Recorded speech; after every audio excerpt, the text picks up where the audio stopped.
Nah, sini.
Assalamualaikum warahmatullahi wabarakatuh.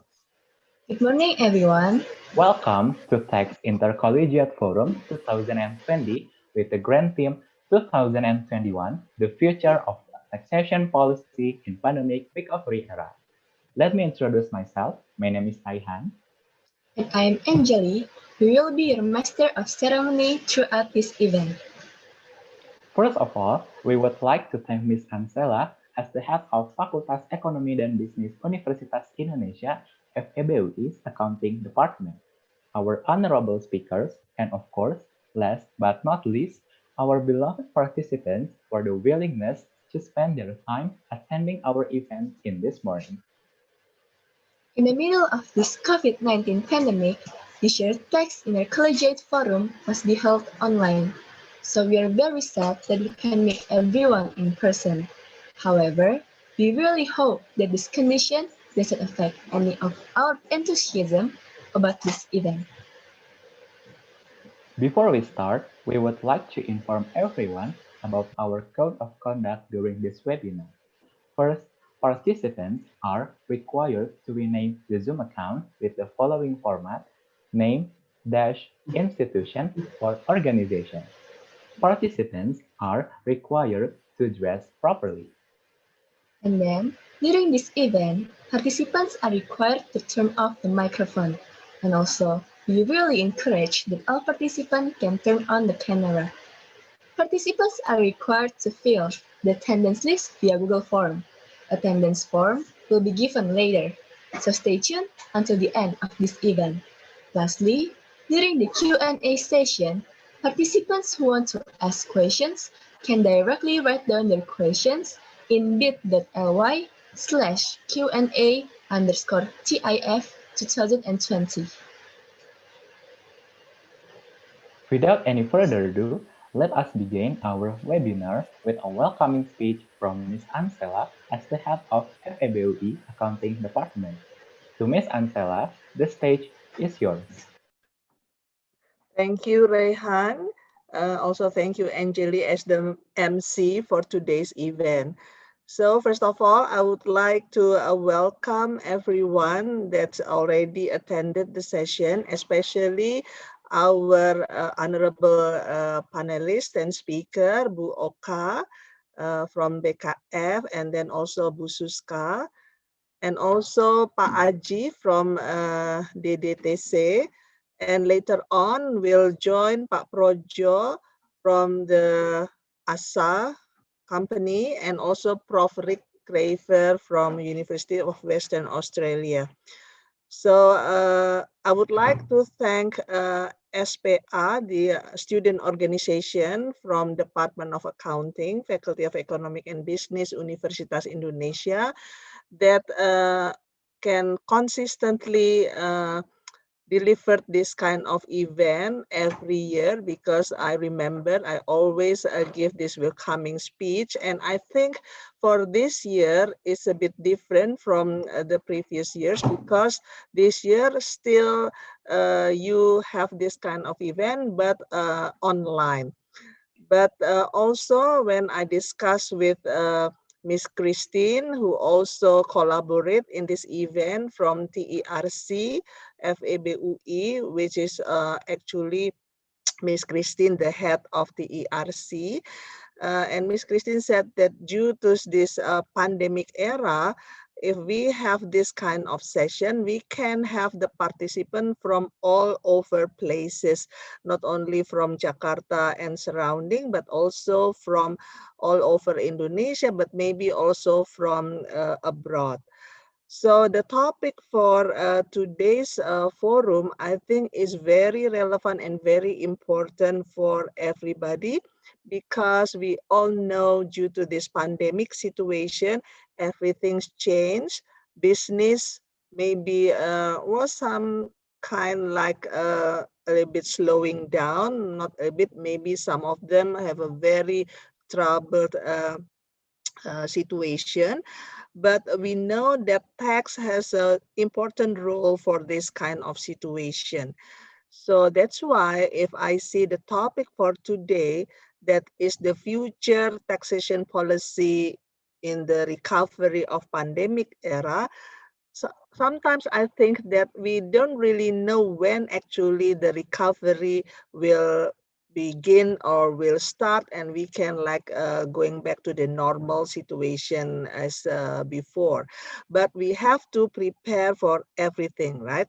So that's why from this forum today, I think you will get many valuable insight from the valuable sources that how actually we can face this recovery era later on, and how the taxation policy we should know that we should prepare to adapt in the future. So without further ado, I think I would like to again welcome everyone, enjoy the event today, and hopefully you can have all the benefit from having this discussion today. Good morning and thank you.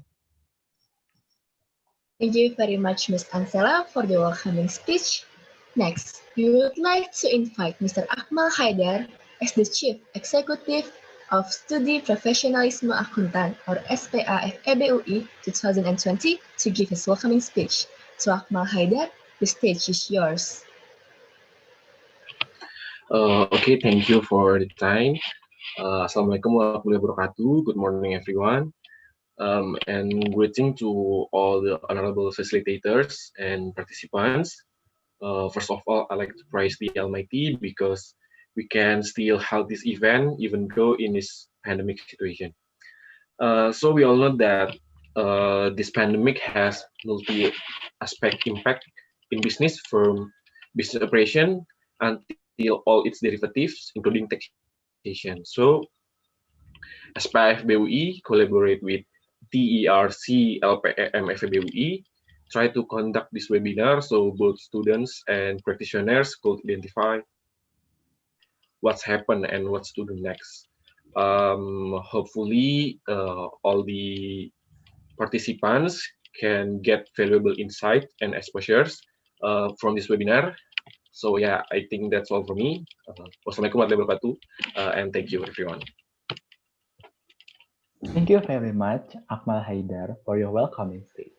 Last but not least, let me introduce our project officer for Tax Intercollegiate Forum 2020. Duriandra Ananda, the stage is yours.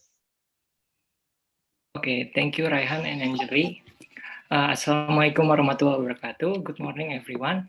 First of all, I would like to thank Brigitte Aurelia as my partner in the Tax Study Division SPFEBUI for giving me the opportunity to lead this program.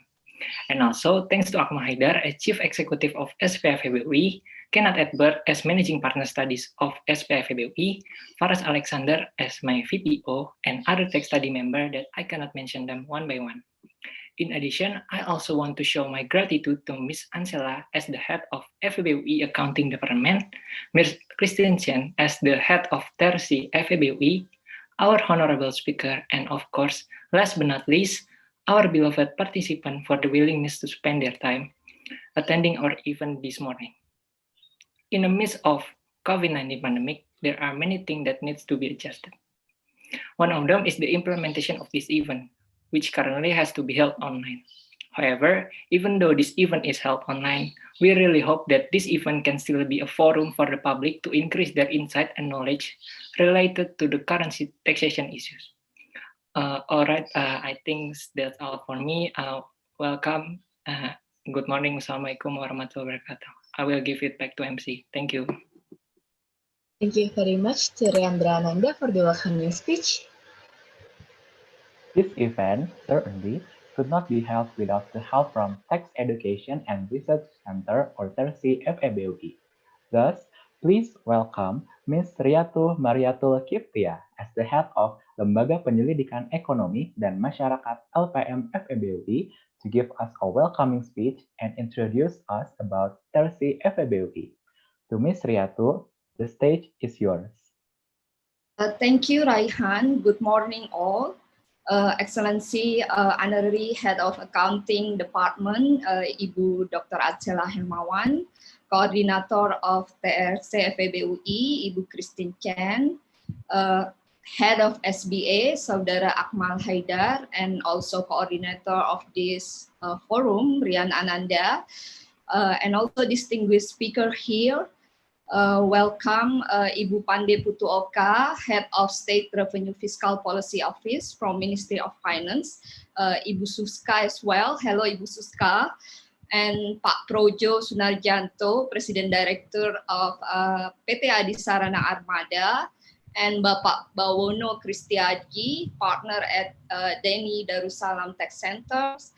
And also we have here Professor Rick Craver from School of Law, University of Western Australia, and all participants of today of Tax Intercollegiate Forum. Good morning all.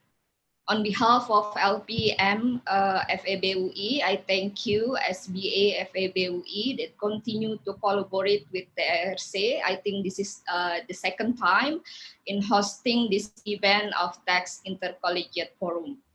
I thank you again as well to Ibu Christine as coordinator of TRC that consider and initiate the circulating knowledge of tax-related issues, especially in the case of Indonesia is kind of public good.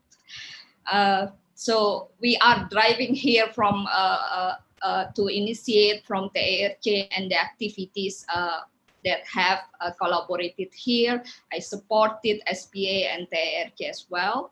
I would like to introduce here TRC FEBUI. It is established in 2018 and currently hosted by LPM FEBUI.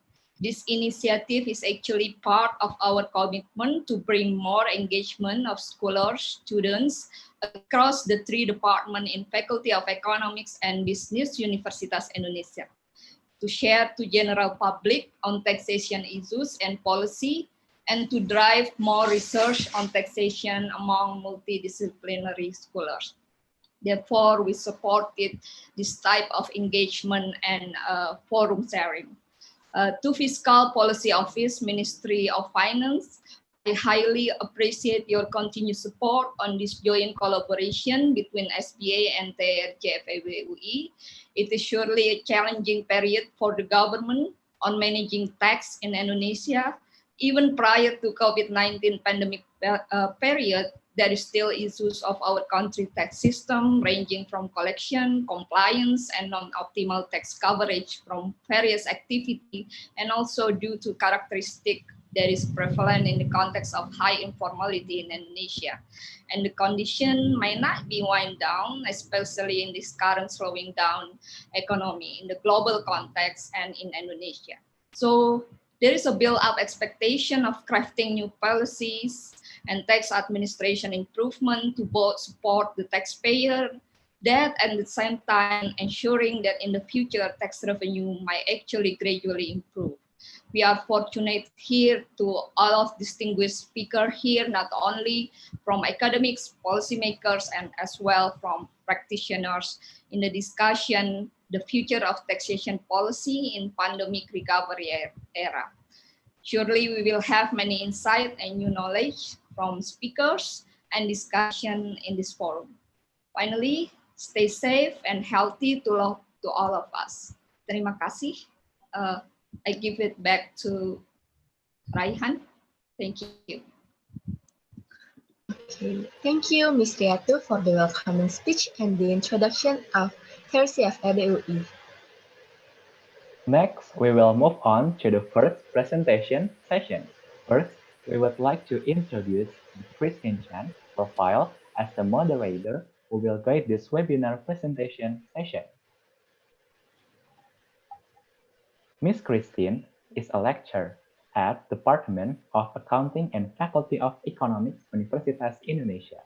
She is an Australian Development Scholarship awardee and received master's degree in International Taxation from University of Sydney, Australia in 2006, and Bachelor of Accounting from Faculty of Economics, Universitas Indonesia in 2000 with cum laude. Prior to become a lecturer in Universitas Indonesia, she joined KPMG Jakarta at Tax Consulting Division. Ms. Christine is a tax expert who has involved in several research projects and training related to Indonesian taxation and also financial accounting. She's also actively involved in tax accountant compartment of Indonesian Accountant Institute or IAI. On January 5, 2015, she's officially appointed as Associate Director for Administration and Finance of LPM Currently, she's also the coordinator of Tax Education and Research Center or TERSI FEB since July 2018. To Miss Christine Chan, the stage is yours. Okay, thank you, Raihan and Angeli. Good morning, everyone, ladies and gentlemen, our distinguished speakers of today's webinar and all the participants. How are you today? I wish you all happy and healthy. It is an honor for me to become the moderator of this Tax Intercollegiate Forum with the interesting theme, which is 2021, the future of taxation policy in pandemic recovery era. Ms. Ansela said that we don't know actually when is the recovery from the pandemic. But yes, we have to have a positive thinking, aren't we? So we expect in year 2021, it is expected to be the period of the economic recovery from the impact of COVID-19. Therefore, requires the government as a regulator to create a strong policy to increase the economic activities and in particular in taxation. We need the right direction and also the policy on taxation so that we can improve the economic situation, especially to increase the tax revenue. Hopefully it can be achieved in 2021. So today we will discuss about the future tax policy from several aspects that will be delivered by our prominent speakers from government, private sectors, economists, as well as from the academician. Let me introduce our first speaker. Our first speaker is Ibu Pande Putu Oka Kusumawardani. Ibu Pande Putu Oka Kusumawardani is currently the Acting Director of the Center for State Revenue Policy, Fiscal Policy Agency, Ministry of Finance of the Republic of Indonesia. She's been dealing with the international tax issues since 2010. Prior to her career in Fiscal Policy Agency, she worked for the DGT, Director General of Taxation, Ministry of Finance, Republic of Indonesia. She completed her bachelor degree from the Economic Faculty, University of Indonesia. Then she obtained her Master of Finance degree from the University of Indonesia in year 2004. And she obtained her Master of Public Policy degree from Hitotsubashi University, Tokyo, Japan in year 2009. Without further ado, I would like to invite Ibu Oka to share with us her presentation. The floor is yours, Bu Oka. Thank you, Ibu Christine. Ibu Ansela, Ibu Riatu, distinguished speakers, Mr. Aji, Mr. Probo, Mr. Rick, and all participants to this very important webinar discussions. I would like to say very good morning to all of you. Wishing all of us the health and also strength to get through this COVID-19 pandemic outbreak. We really need to spend our time wisely and also keep the health protocols properly so that we can go through this COVID-19 pandemic in a better way, and hopefully the pandemic is also can recover in a soon after, not in a long time again, but soon. And also in accordance with the agenda and the topic that are assigned today, I will share the experience of the government in Indonesia in supporting the national economic recovery from the COVID-19 pandemics, especially the one that is provided through the taxation measures, as well as because we would like to also know the period after the pandemic, then the taxation policy is also covering the post-pandemic era. Okay, ladies and gentlemen, can we go to the first slide. I think it is the third three, slide 3. Yeah, if we, I'm sure that everyone aware that the COVID-19 cases in Indonesia and all over the world is still remains. If we see the case in Indonesia, the total case has now reached the numbers of 287,000. And then it also brings the death of around 10,000 people. New cases also still happening. Many in many areas in Indonesia, such as the biggest one, of course, in Jakarta, but then coming also East Java and also some other places like South Sulawesi, Central Java, and other places. This has come. This has made the priority of the government concentrates always prioritize the containment efforts of the COVID-19 pandemic. And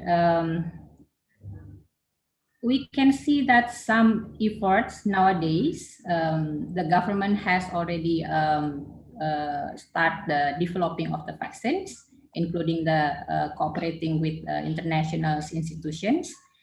And because and also provide stimulus to the economy. So the focus is to contain the spreading of the COVID-19 and also to recover the economy, of course. And this has been the challenges that we see in the future still happening. And the effort to contain that is also still required.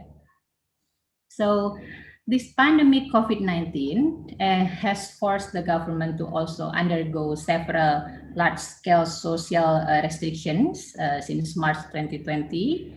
And it also affects the slowdown, of course, the level of the slowdown of the economy in the level of the consumptions, spending and investment, and also the net exports. And it also creates shocks to the economy itself, both in the demand and supply sides. We can see manufacturing, agriculture, transportations. It has been identified as some sectors that receive bigger negative impact as a result of social restrictions, of course. And we do also have the stay-at-home campaigns, which affect the slowdown of the economy as well. But on the other hand, actually there is some sectors that related to the internet and also information activity, like we use nowadays, has been the one that shows good ability to survive and also increase in the growth. And the overall slow of economic growth has leads, of course, in some numbers, higher numbers of the unemployment and also poverty rates. If we see the pandemic, how the pandemic COVID-19 drives the economy, it has resulted in a contractions and also deficits widenings. Of course, we see in the next slides and the next two slides, there are numbers or cases in countries worldwide that shows how the economic recovery efforts of the governments worldwide has resulted in a wider deficits that has been happening in the budget of the government. And we see that fiscal deficit in 2019 as compared to the fiscal deficit in 2020, of course, showing a bigger numbers. And also in Indonesia, we also have the introductions of the government regulations 72 and also government regulations number 54 as the results of the effort to contain the COVID-19 pandemic and also the effort to recover the economy. Some adjustment on the state budget profiles needs to be done. And the wider the deficit is really actually it's really required, because when the economic is slowing down, of course the capacity to collect the revenue is also reduced. I mean, slowing down. But on the other side, the needs to cover and to survive, to finance the recovery of economy is needed. So the need is larger there, then it results in a higher deficit. Can we go to the slide 8, please? But in the future, in the year 2021, we do hope we do have some expectations that economy will be rebound, and we have a recovery, because one, we have seen that there is a good development in the vaccines preparations or searching for the economy. And then some efforts have been done by the governments, have also shown some good results, and hoping that it can also bring good buffer to the economy in the future. So in dealing with the COVID-19 crisis, the Indonesia's policy responses is also emphasized on 3 aspects. The first one is protecting the people's health and also saving lives by providing health measures, of course. The second one is maintaining purchasing power, particularly for the underprivileged, by promoting social safety nets, for example. And then third, preventing the bankruptcy by improving business supports, including by giving the tax incentives and also facilities. With these 3 priorities, the funding for COVID-19 handling and the economy recovery actually is allocated on 6 areas or supports programs. The first one is on the health program, and then social protections program, and then business incentives, which mainly consist of tax incentives. And then we do have also focus or emphasize or high concerns on the small and medium enterprises, and then on the corporate financing, and also sectoral and regional government. And tax supports is focused on 3 aspects: health, the business, and also the workers. The objective is to maintain the supply of medical products and equipment for handling COVID-19, raw materials and also supporting materials for domestic businesses, provide more cash flow for space through reducing the tax burdens, preventing bankruptcy of the businesses, and also in the end, it is also expected to reduce the risk of workers' layoff, of course. And what are the taxation supports that has been provided by the government so far? We can see that from slide 11. I think, yeah, we can go to slide 11 first. This slide shows that supports of the government from the tax incentive, concentrating or emphasizing on the health sectors. In these health sectors, the government encourages the availability of goods such as personal protective equipment and also medicines needed to tackle the COVID-19 outbreaks by providing value-added tax facilities that are not collected or borne by the government, and also income tax exemption facilities for import activities, and also the provisions of relevant services. And these facilities are provided to government agency, referral hospitals, and other parties appointed to assist in handling the COVID-19 outbreak, of course. And in addition, COVID-19 donation is also treated as additional deductible expenses. Income from assets used by government institution is also tax exempted. COVID-19 medical person salary is also exempted from income tax. The government also give the supports in the form of taxation exemptions on the import of goods for the purpose of handling COVID-19 pandemic, such as the test kit and reagent laboratory, medicines and vitamins, medical tools, and also medical protective equipment. And if we see in the next slide, actually the tax incentive or supports is also given for the business sectors. In order to support the business sectors, some tax facilities in the form of many forms actually. The first one, for example, employees of companies which is engaged in certain industries such as manufacturing and also transportations, with annual gross income of not more than 200 million rupiah are eligible for government bond income tax facilities. So this is the tax borne by the government. And these employees will receive additional also income in the form of taxes, which are not deducted by the employer, but rather it is given in cash to the employee. So the cash is given to the employee. Second support that has been given by the government is the temporarily exempt from income tax for MSME taxpayers. And this is, of course, directing to the low income segment people.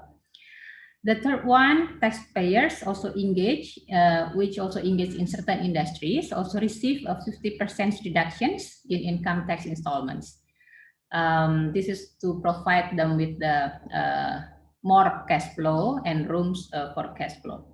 And then when we see some other type of supports given by the government is the accelerated restitution facility to a total tax refund of 5 billion rupiah for low risk taxpayers, of course. And in addition to that, support for the business is also provided in the form of incentive to reduce corporate income tax from 25% to 22% in the year 2020, and also to further reduce in 2022 to the rate 20%. And actually the tax supports during the COVID-19, it has three characteristics. The first one, we give them in a temporary basis because this is also, we hope that it will not, the pandemic COVID will also recover soon. But there is a provisions about 3 to 6 months and can be reviewed regularly. And it is also selective and targeted, aiming at helping certain segments. And in order to identify the needs, of course, prioritizations is carried out according to the severity of the identified impacts of the pandemic in each business sector. And then the third features is that the assistance is flexible with gradual adjustment to the economic needs. And to optimize the benefit for the recipient taxpayers, the provisions of tax supports is also made as flexible as possible. And in the aspects of the provisions itself, period of provisions, as well as the segment of the recipients. And of course, regular review are also carried on its use. Nowadays, the utilizations or the usage of the tax incentives is actually around the rate of 30 to 40%. There are still rooms to improve and increase the utilizations of the tax supports given by the government. And of course, in that part, there are many efforts has been taken by the government as well. So yeah, the numbers shows that there are rooms for improvement. And in order to continuously improve the utilizations of the tax supports, the government has periodically gathered information through price means actually by doing the surveys conducted by government or as well as the private institutions or organizations, or by other means. So we can also do meeting in person. Meeting with certain stakeholders to know and to dig down what is the reasons behind those realizations and what to be improved in the period going forward. And some of the survey results is showing quite interesting result. Some results shows that the taxpayers are not well informed of the tax facility, especially for the lower taxpayer segments, because they are, of course, this segment are rarely keep up with the recent news because of lack of informations and also channel for informations. And second one, there are concerns on the use of indirect channeling because some assistance or some incentives are given by using the indirect channeling program. And also concerns raised also on the complexity of the requirement for applying for tax supports, which up to some extent, this reduces the willingness to apply for the tax incentives. But in the recent in the recent period, by having those feedbacks, the government has also increased the public awareness and communications for these programs, because government has also actually introduced these programs publicly, but then socializations and also communication for public is also required to be increased. And we try to encourage to use the stimulus, at the same time obtain feedback from the respective participants of the public communications.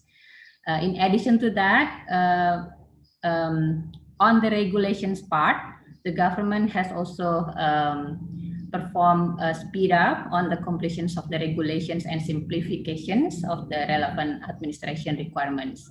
Of course, maintaining by not forgetting to keep or maintain the good governance on these regards. Okay. I think we can go to slide 14 for the tax revenue, because the COVID-19 and also the program plan, it has impact also on the tax revenue. The social distancing has made economic activity, of course, decrease, and this had made business performance also affected by a decrease in the performance. Or even some segments, they have stopped the business altogether. So as a consequence, the tax revenue collecting ability is also expected to decline. And in responding to changes in the economy, the challenges, and also obtaining the development target, the fiscal policy in the year 2021 is directed towards the effort of accelerating economic recovery and also strengthening the reforms in all relevant areas, including taxation reforms, of course. The budget is used optimally by allowing for higher expansions so that we have rooms to support the extraordinary needs for all the society economic recovery programs. And of course, on the other hand, consolidative actions are also required so that effectiveness in controlling COVID-19 and also recovering the economy can be attained. And in the end, prudent and also sustainability is also a big concern that we need to maintain. Okay, and I think from slide 15 and 16, we can see how the impact on the tax revenue, state budget, and etc. Be shown on the year 2021. The assumptions for the macro and development target in the year 2021 is shown in the slide 17, and how it impacts the budget structures is provided in the slide 18 actually. The budget deficit in the year 2021 is expected to be in a rate of 5.7% of GDP, because we would like to still maintain to support the accelerations of economic recovery and also strengthening the reforms. From the slide 19, there is the impact is also figured out in numbers. The tax ratio is expected to also lower because we need because of the lower capacity to collect the tax revenue. In the year 2020, the rate of the tax ratio to the GDP is expected to be in around 7% until 8%. But we do hope that with the economic recovery in the year 2021, this tax ratio can be enhanced in the future. The budget deficit is also affected. It's growing, but in the year 2020, the numbers is expected to be 6.3% to the GDP. But in the year 2021, we also expect a recovery on the budget deficit. So the rate 5.7%. The debt ratio, is also expected to rise because of the lowering capacity of collections of tax revenue, but this is the something that that the government also already expect, so that the management on this is also performed. So the ratio is maintained and managed to be lower in the coming years as well. For the year 2021, the strategic policy to support the accelerated recovery and the economic transformations is also emphasized on 7 areas: education, health, social protections, infrastructures, and also attention is also put on the food securities, tourism, and also ICT. So these are areas that are still, of course, becoming the priorities for the government in accelerating the recovery and also economic transformations in the year ahead. But then the risk and the effort to accelerate the recovery of the economy is not without risks and challenges. By considering the development of the COVID-19 outbreak, which cannot be predicted when it will be actually end, in the year 2021, we are still faced with the possibility of a situation where the commodity demand and also price would still be low, and economic performance would not be fully recovered. And when the business would still be in the recovery period after experiencing business losses, of course, the tax extensification and also tax intensification efforts will not be optimal yet. So in addition, the challenges of tax revenue also comes from several other factors. Can we go to slide 22? Yeah. So what are those factors actually? Changes in the economy structures and also the development of electronic transactions that shift the business, the trend of the business from conventional to digital economy, This is requiring adjustment in terms of governance of tax regulations and also tax administrations. Other area support would still be required for businesses to increase competitiveness and also quality of human resources. And also on the other hand, we also need sufficient revenue sources to be able to accelerate business recovery more quickly. And for this purpose, compliance, including the tax compliance, must always be improved. And the tax base also needs to gradually be expanded. So tax compliance is a matter of focus, and also how can we accelerate the capacity of tax collections in the year ahead, and also how we combine that with a good tax policy with the available rooms to improve is also a big thing to big agenda to be followed up in the year ahead. Well, in the year 2021, support for national economic recovery will be provided through appropriate and also measurable tax incentives, because tax incentive is still needed, in particular to assist taxpayers' liquidity, as well as through relaxation procedures to accelerate national economic recovery. To support the development of the quality human resources, tax supports will be provided in terms of the incentive for vocational and research and development activities.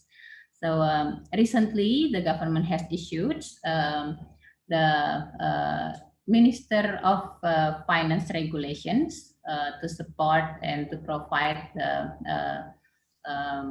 incentives or to support the activity or on research and development, so that hopefully it can help the economy to recover from this pandemic COVID in a better way in the forward. Because some of the area or focus or theme for the R&D given is also on the pharmaceutical area. And of course, it can also be used to support the R&D in vaccines if needed. The strategy to optimize the tax revenue includes the effort to increase voluntary compliance, as well as the tax obligation supervisions and also law enforcement, of course. The tax reforms in the field of organizations is also continued, including in the human resources, IT, in information and technology, and also databases. This includes the development of the tax core tax system by our colleague in the DigiTaxes. In addition, also the government also take the relevant actions to improve good governance in the context of digital economy taxations, digital based custom and also excise services, and do the expansions perhaps on the accessible goods, and supports the relevant policy concerning protections for the community and also the environment. So those are the area that we expect to be able to support the capability of the revenue tax revenue improvement going forward, because we do need those initiatives to be done, and also to accelerate the economy going forward, of course. Ladies and gentlemen, I think that will be the end of my presentations, and I hope it would provide a sufficient introduction for our discussions today. With that, I hand the floor back to the moderator. Thank you, Ibu Christine. Okay, thank you very much, Ibu Oka, for your comprehensive presentation. So, Ibu Oka has shared with us regarding the current condition and also the future tax policy to improve the economic condition as well as to increase the tax revenue. The thing that I'm interested is in the general policy of taxation in 2021 to optimize the tax revenue through expanding the tax base. So the government will try to expand the tax base through the increase in voluntary compliance and also increase the law enforcement and supervision. And also they will reform the organization, human resource, IT, database, as well as business process and regulation. And also there is one thing that really interesting is the core tax system. Maybe some of you have heard about core tax system. Maybe some of you just heard right now. The core tax system, I think it's quite big project of the DGT to enhance and simplify the administration. Because yesterday I met with the DGT official that in charge of the Cortex system, and this is it will be finished by year 2024 if I'm not mistaken, and hopefully by the time in year 2024 the Cortex system will simplify the tax administration. And also, Bu Oka has shared with us in future, there is also the developing digital-based custom and excise service and also extending the excisable goods. So it's really interesting. And also, I think for the students, as well as for the academician, as well as for the public who has hear what Bu Oka has shared, it opened our knowledge regarding what will happen in the future, what will happen in near future in the year 2021. Okay, thank you very much, Ibu Oka, for your nice presentation. And now we will move to our next presenter.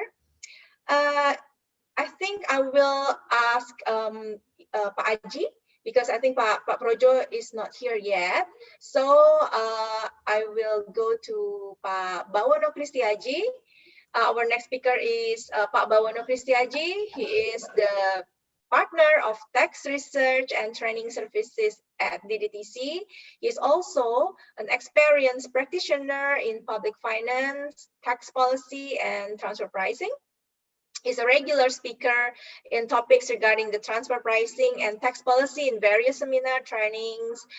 And he achieved his bachelor degree in economics from University of Indonesia and master degree in economic science from University of Indonesia and master degree in international business tax and economics from School of Economics and Management Tilburg University, the Netherlands, under the scholarship of the DDTC.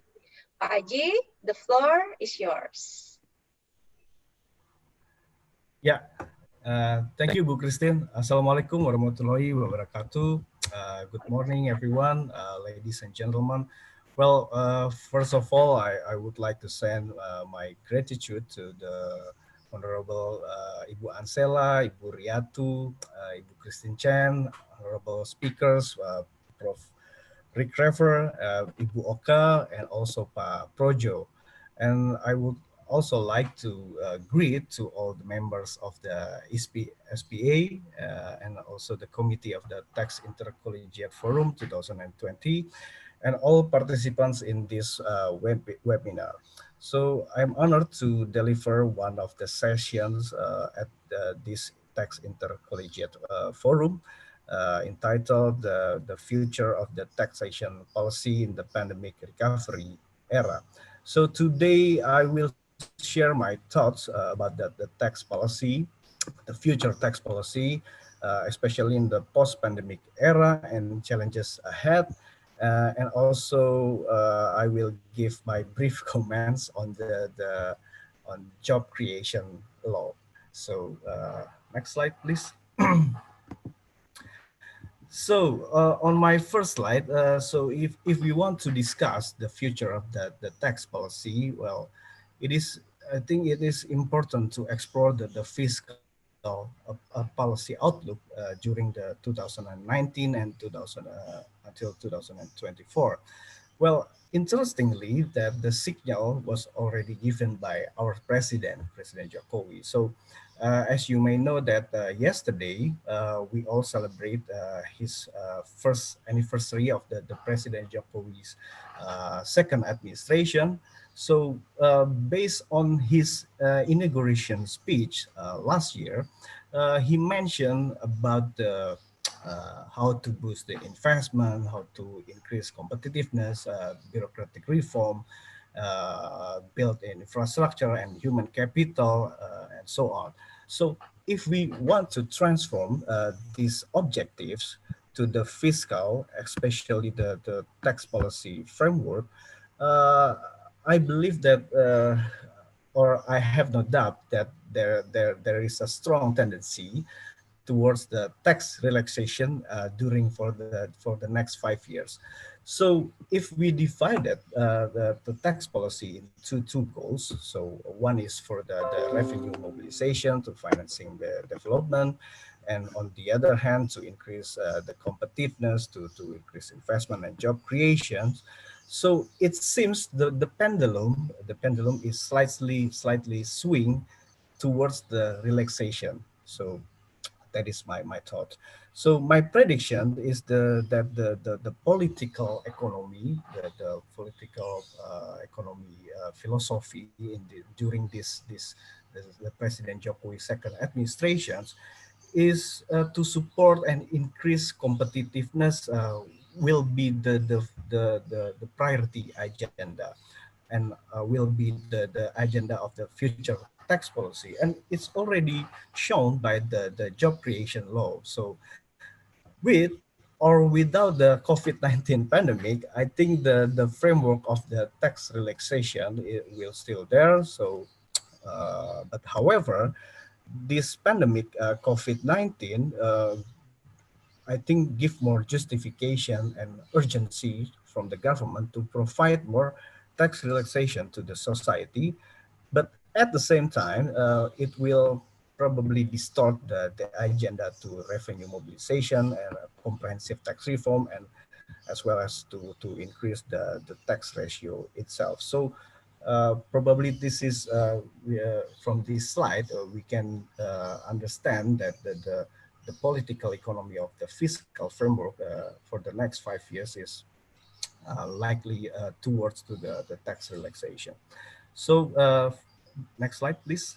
So on the next slide, I will talk about the macro fiscal framework itself. So during the pandemic or the recession nowadays, so it is important for the government to give or to provide fiscal stimulus to the economy, of course.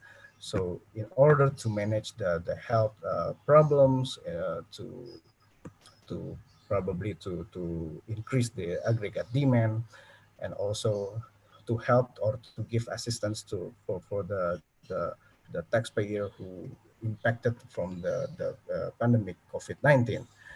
But however, two questions still remain. So the questions: how long the pandemic will be occurred, and also how deep the impact of the uh, pandemic COVID-19 to the economy. But on the other hand, we have the government budget constraint, of course. So uh, how long and how deep will be also to be answered by the how strong is government can manage their budget. Because if we talk about the too many relaxation or too many incentive, and at the same time the economy is slowing down and the tax revenue is also contraction, we knew that the debt and also the fiscal deficit will be much larger. So the government budget constraint is important in this point. And also, we all know that during pandemic, the jargon of the expansionary fiscal policy is more popular than ever. So, on the one hand, is the tax relaxation. So, the tax collection will be on the suboptimal era, and also we provide many fiscal stimulus to the economy. So, this is the expansionary fiscal policy. So it's expected will be implemented in Pak Projo, ya, ya, ano, Ini saya bergeser. Hello. Can I continue? Yes, please continue. Okay. So, well, after the pandemic will be over, will be end, and as well as the economy going to recover, probably the jargon of the fiscal consolidation will be take place. So the expectation is the 2022 and after will be a fiscal consolidation phase. But again, in this matter, the tax policy will be one of the key instruments. Well, either to have an effective tax incentive or to expand the tax base, tax reform, and so on. So, but however, we know that the overview and projected our tax ratio was quite pessimistic. This is based on the head of fiscal policy agency presentation on 1st of October to so we can see that the tax ratio projection is quite low. So, and still not rebound until 2024. So I believe that this will be a challenge for the government to manage the fiscal properly and how to balancing the objective to have or to help the economic to recover on the one hand, and also how to mobilize the revenue itself. Okay, next slide. So what happened on the tax policy during the pandemic in Indonesia? Well, first of all, I have to stress out that nowadays that fiscal policy framework in Indonesia is provide stimulus first and then the collecting taxes later. So this is also followed or aligned with the comments from Professor Bogumil Brzezinski from Polandia. So he mentioned that the tax law should follow and align with the economic goal. So when the economic is still on the recovering phase and also still slowing down, so the tax policy should follow and align with the economic goal. And the second one, comments from Grace Navarro from OECD. She said that the pandemic COVID-19 should be a momentum to tax reform as well as to design a new tax. So I agree with the Bu Oka. She already mentioned about how to create a new tax base and digital taxation and so on. So Indonesia during this pandemic also give attention. So give attention to how to mobilize the revenue, especially when we talk about the digital taxation. So uh, we already have the VAT on the digital goods based on the Minister of Finance regulation number 48 2020. And also based on the OECD paper on the principle of good governance during the pandemic. So they said that the design and implementation of tax measures should follow good governance principle in order in order to in order to prevent the misuse of the tax incentive and and also to ensure the effectiveness of the tax incentive itself. So in Indonesian case, so we seen that the design and implementation of the tax incentive in Indonesia already follow this principle. For instance, we know that the application procedure, also the monitoring, the reporting, as well as the evaluation procedure will uh, already regulated by the tax authority. And lastly, the tax measures are needed to, so this is a rational perspective. Why do the government need to give tax incentive to the society, because the tax measures are needed to prevent the permanent loss of the tax base. So uh, the permanent loss of the tax base, for instance, the layoff, and also the corporate bankruptcy, and also the how the labor force is switched from the formal sector into the informal sector. So with the tax incentive itself, the government ensure that in the future, the tax base is still there. So that's the main reason, and this already mentioned by DDTC Fiscal Research and Indonesian Taxation Quarterly Report.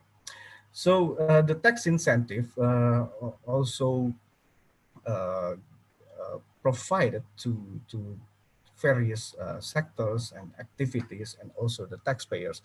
Bu Oka already mentioned about the menus of the tax incentive during the COVID-19, so I will not repeat her comments. Okay, next slide. So the question is, what's next? So what's happened in the future? Do we need a further fiscal stimulus? To answer this question, probably we can learn from the last crisis, the global financial crisis in 2008. So there are two important lessons that I want to share with you all. One is the intense tax competition after the global financial crisis in 2008 and 2009. So many countries after the crisis use tax instrument to increase their competitiveness, to attract more capital, to give like a recovery in the economy, and also to attract good human capital. So there is intense tax competition for the last decade. For example, I will give you on the CIT rate reduction. So there is a trend to raise to the bottom for the last decade for the corporate income tax rate. So this is also uh, consideration for the government of Indonesia to reduce the CIT rate. And also many countries provide tax incentives, so R&D super deduction, tax holidays, special economic zones, vocational education and training incentive, and so on, tax allowance. So the tax incentive is uh, uh, so the government is more generous to give the tax incentive to the investor. And of course, the trend to change their international tax system from the worldwide tax system towards the territorial tax system. So this is the first lessons from the global financial crisis.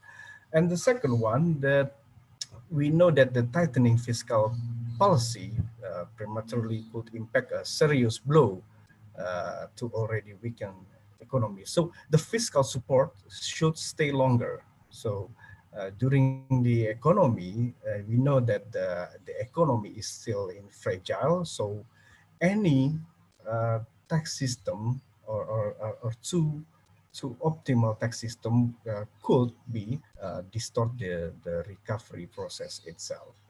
But again, the main question is what kind of the tax incentive should we give to the taxpayers, and when? So I'm quoting the paper from Collier et al. This year, that they mentioned about each phase of the economic recovery requires different tax measurement. So for instance, while in disruption era, such as these days, the government should focus on the liquidity of the corporations, and also the household cash flow, and so on. But after the initial recovery, the government should maintain a small part of the liquidity to ensure the liquidity of the corporation and household, but also how to increase the demand, how to increase the consumption, and how to build a trust with the taxpayers. So that is the phase on the initial recovery. And the last one, maintenance for the longer term. So in this phase, the government should focus how to increase the investment, how to increase competitiveness, financing, and so on. But again, the problem is we don't know when is the initial recovery phase, when is the maintenance for a longer term phase. So, uh, I think the initial recovery will start when the consumer expectation will be higher. So at that time, we can provide the tax incentive to boosting the consumption and also boosting the the economic activity. Okay. Okay, this is slide 4. Okay, next slide. Okay, before we go deeply into the outlook itself, I would like to share you about the job creation law, the omnibus law on the job creation. So in order to achieve the vision for Indonesia, as we know that the President Jokowi's government started to designing two omnibus law. So this year, starting this year. So one is the omnibus law on job creation, and the second is omnibus law on taxation. But however, omnibus law on taxation was stopped due to the fact that the two components already went to the Lee of Law or Perpu number 1 2020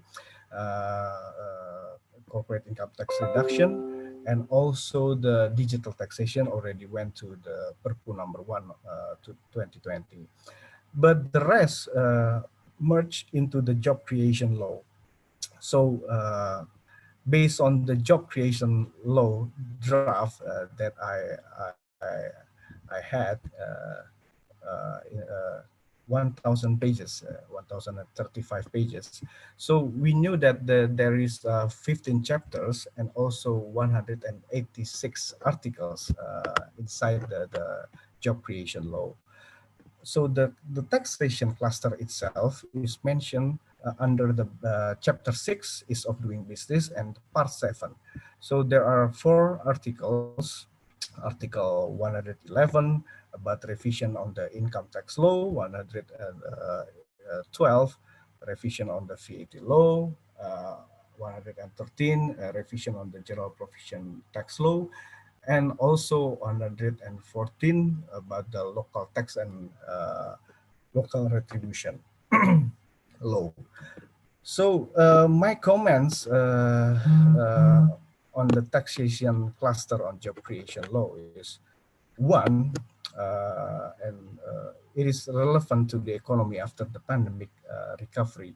So we on my previous slide, we already know that after the crisis, after the recession, usually countries will try to attract more investment, try to attract more capital to their economy in order to recover from the crisis. So with the taxation cluster under the job creation law, the the government of Indonesia is provide like anticipative action for the next phase. That is one. The second one is the objectives of the taxation cluster under the job creation law itself is not merely to ease of doing business, but also tax certainty, to achieve level playing field and also tax-based expansion. So there are various objectives on the taxation cluster in the job creation law. So probably and all of these objectives are can be seen as how to balancing the objective to give like the ease of doing business on the one hand and also how to expand the tax base on the other hand. Okay, so allow me to highlight only 3 points from the taxation cluster. Okay, next slide. Well, first about the domestic dividend exemption, as long as the dividend invested within the Indonesia. Well, first of all, to understand the revision or the domestic dividend exemption itself, probably we have to know first about the theory of the corporate shareholder taxation. So the theory itself mentioning about how the government government's tax treatment to the corporation and the shareholder and the relation among them. So Indonesia, before the job creation law, adopt a classical tax system. So in this system, the corporate, the company, and also its shareholder seen as a different entity. So it's two different kind of entities. So both of them should be taxed. Okay. So in this case, that when during the classical system, the CIT rate is 25%. So the company will pay 25% from the taxable income. And also when the company distribute the dividend into the shareholder, the government will impose a final tax on 10%. And based on our calculation, the effective tax rate for the investor who control the company in Indonesia is 32.5%. So that is before the job creation law. But after the job creation law implemented, uh, the system in Indonesia is switched from the classical system to one-tier system. So in this system, uh, the dividend, when the dividend is distributed to the shareholder, the government will not impose any tax. So the domestic dividend exemption, as long as the dividend reinvest in within the territory of Indonesia. And based on our calculation, the effective tax rate is become 22%. So it's also already considered that the CIT rate is already reduced from 25 to 22%. So what's the main message of the domestic dividend exemption scheme? So basically, this kind of revision or modification is try to avoid double taxation. So CI the final dividend, the final tax on dividend will be abolished, or the domestic dividend will be exempt as long as the dividend itself invested in Indonesia.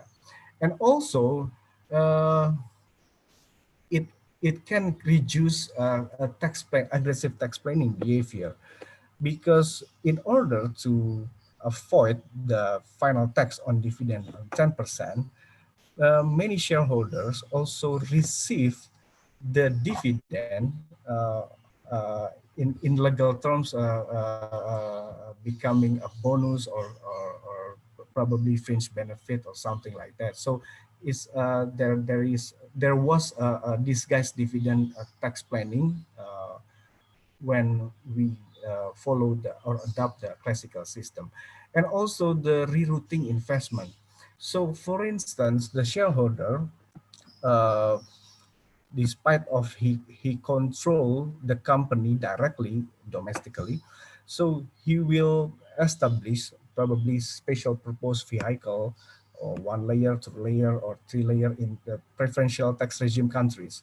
So and then the latest layer on of this SPV will inject capital on this company in Indonesia, usually by loan or debt. Yeah.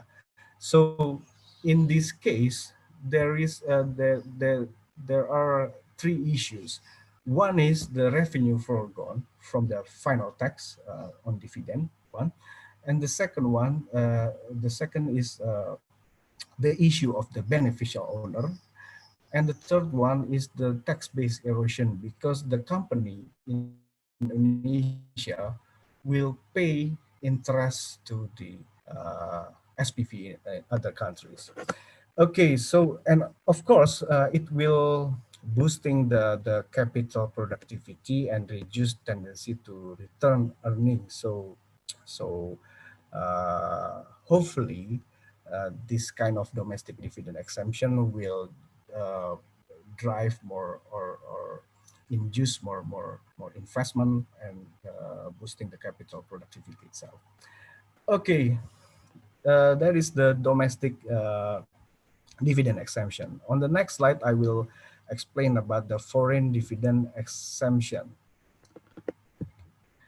So foreign dividend exemption will be uh, enjoyed by the taxpayer as long as the income or dividend from abroad invested with several requirements. So with this regulation, basically Indonesia will indirectly move towards the semi-territorial tax system.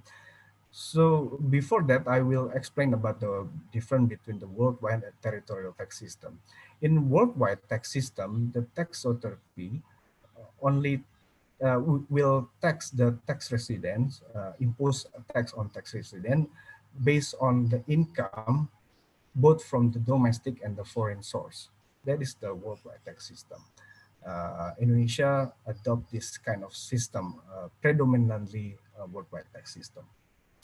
And the second one, the territorial tax system. So the the tax authority will impose tax for income only from the domestic source.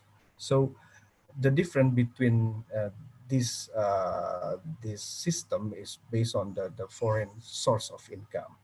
But in practice, no country has a pure worldwide tax system or pure territorial tax system. This is based on the research by Peter Mullins from IMF in 2006. But again, nowadays we are witnesses the trend towards the territorial tax system, especially in the OECD countries. For the illustration, in year 2000, 17 of 34 OECD countries still adopt the worldwide tax system. But 2018, only six of the OECD countries still adopt the worldwide tax system. So the trend toward the territorial tax system is getting much attention for the tax policy makers in different countries. And also, probably I will jump into the issues. The issues of the foreign dividend exemption. Perhaps the most important issues is how to reduce the or to prevent the lockout effect. Lockout effect is when some usually is happen when the country adopt the worldwide tax system. So when the worldwide tax system is adopted by a country, most of the time the dividend from abroad from the foreigners uh, not repatriated to the domestic, to the home country, because they try to avoid the taxation itself, so they lock out their capital outside the country. And also the issue of the corporate inversion. So in order, again, in order to avoid the taxation, um, the companies in the companies in the worldwide tax system usually move its headquarters to the country with the territorial tax regime.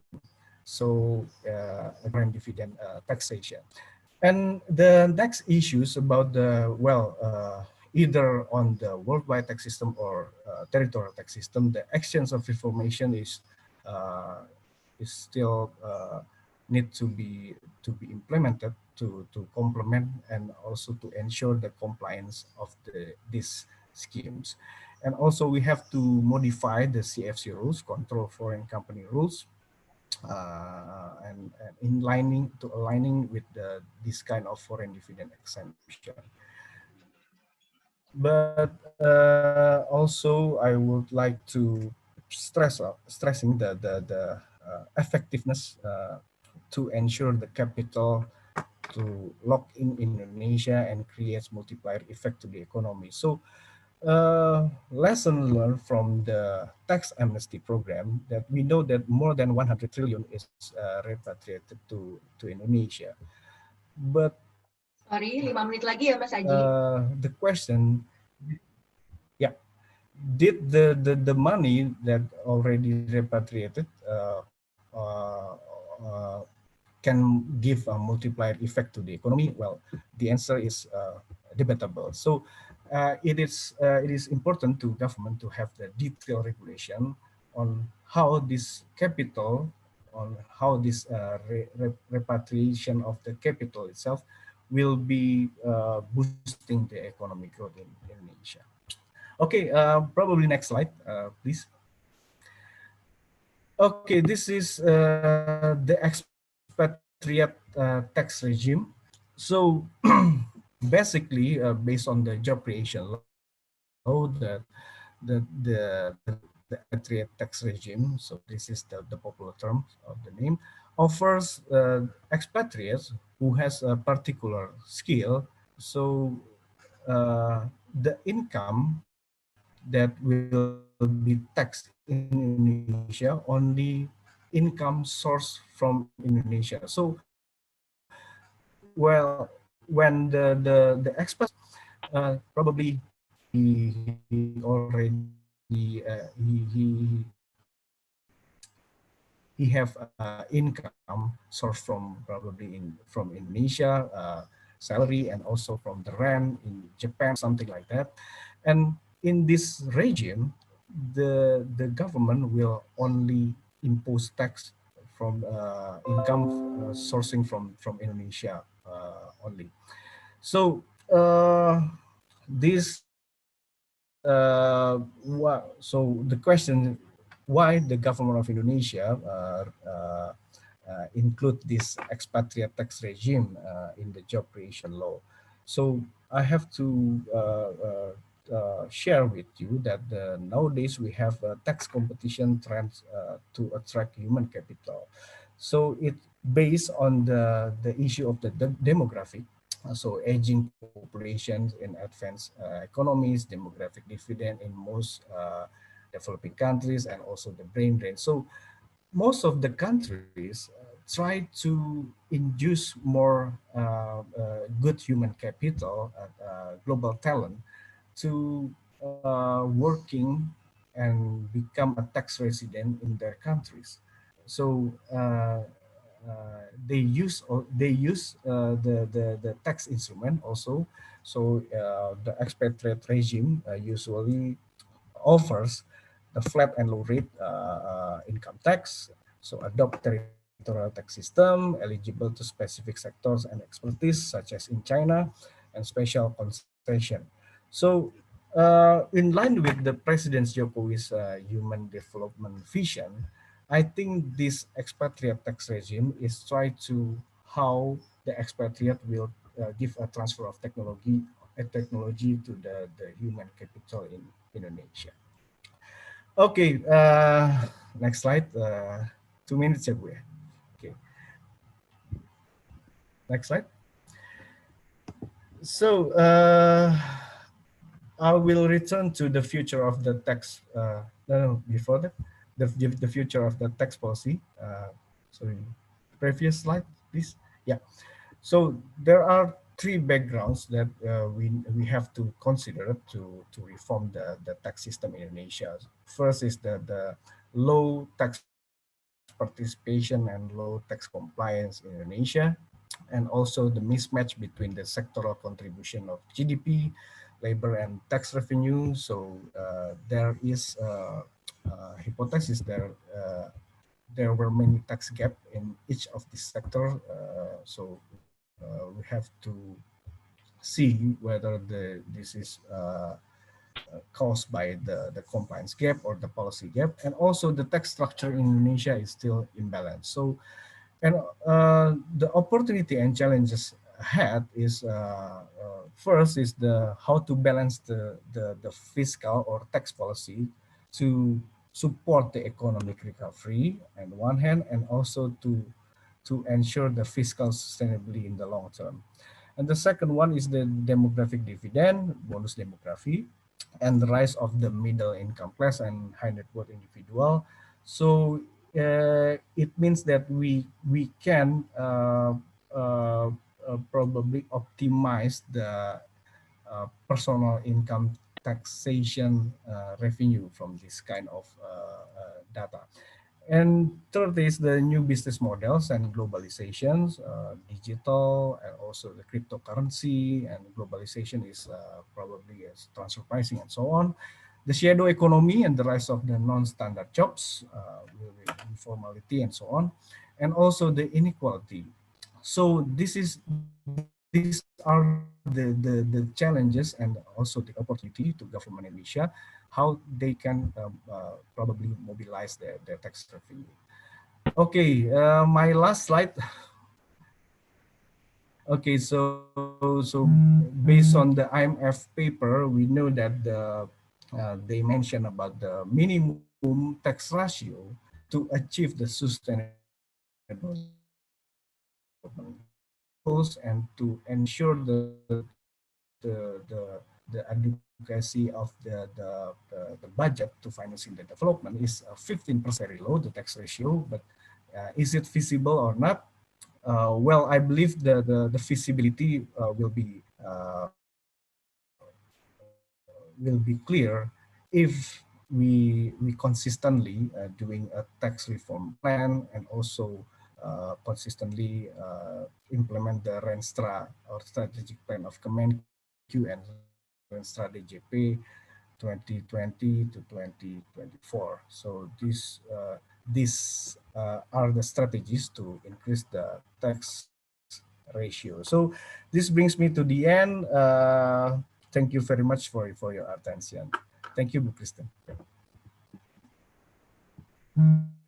Okay, thank you very much, Mas Aji, atas for your great presentation. And Mas Aji has explained to us regarding the current condition of the macroeconomy of Indonesia, and as well as also the tax policy during the pandemic. He mentioned about we already in line with the policy that provides stimulus first and collecting taxes later. And also in the last part, Mas Aji has mentioned about the challenge for future tax policy, the opportunity and challenge ahead. And hopefully the government in future can increase the tax ratio, even though the prediction of the tax ratio is still low, because we are reducing from 10 to 9, and then now it's to 7 to 8%. So it's really a challenging time for our government to increase the tax revenue in the future. But we'll see whether in 2021 we will have a rebound in the economy of Indonesia. And now we will move to our next speaker. Our next speaker will become from the private sector. I would like to introduce Pak Projo. Pak Projo, I will share his CV first. Okay, so our next speaker is Bapak Projo Sunarjanto, SEMAK. He achieved the economic accounting, the bachelor degree from University of Indonesia, and also the accounting master degree of University of Indonesia. And currently, Pak Projo is the President Director of PT Adi Sarana Armada Tbk, Asaren Car Rental Company. Now I invite Pak Projo to share with us about the role and conditions of Indonesian business sector in the upcoming 2021. Pak Projo, the floor is yours. Okay, thank you. Good morning, everybody. Good morning, Pak. Okay, just a minute. I want to share my presentation. Ini gimana presentasinya yang bahannya tadi? PowerPoint, Pak. PowerPoint. Enggak, itu belum nyala ini ya. Iya, ini PowerPoint. Oke. Klik. Ya. Can you all see the presentation? Not yet, Pak. Do you want us to yeah. share screen, your presentation? Okay, just a minute ya. Zoom. Okay. Okay, share. Yeah. Okay, now it's show already. Okay, sure, yeah. Okay, morning everybody. I just want to share about how is the role and condition of the business sector in Indonesia about upcoming 2021. First, we want to explain about how is the macroeconomy of Indonesia, since because even we are in the business sector, we are also have to consider about our macroeconomy. First, that we see our GDP during the pandemic. GDP is actually consists of these four items: consumption, investment, and government spending, plus export and import. The biggest contribution in Indonesia is C, the consumption is around 60% of the GDP is contributed by the consumption, driven by consumption. But now, since the pandemic, all the business is the consumption is because the purchasing power is dropped. They are in purchasing power about layoff, lockdown, health safety protocol, everything is make our consumption becoming declining. So we cannot hope that consumption is not helped by the government through the safety, the social safety net. C will not expect it to grow. So the other thing is that the investment. Now the entrepreneur, all the company is not willing to invest now. They are very uncertain about how is the economies in the future. So the production, manufacturing is all the economies of scale is a drop also cannot achieve. Then the logistic and distribution have the problem because many distribution in the export country also drop, and also many lockdown in Indonesia that the shop and also the outlet is closed down. So I think the investment will be less attractive. Now is the last is the governments. The government is the only one that can drive the consumption. So that's why the government is give us the people additional social safety net.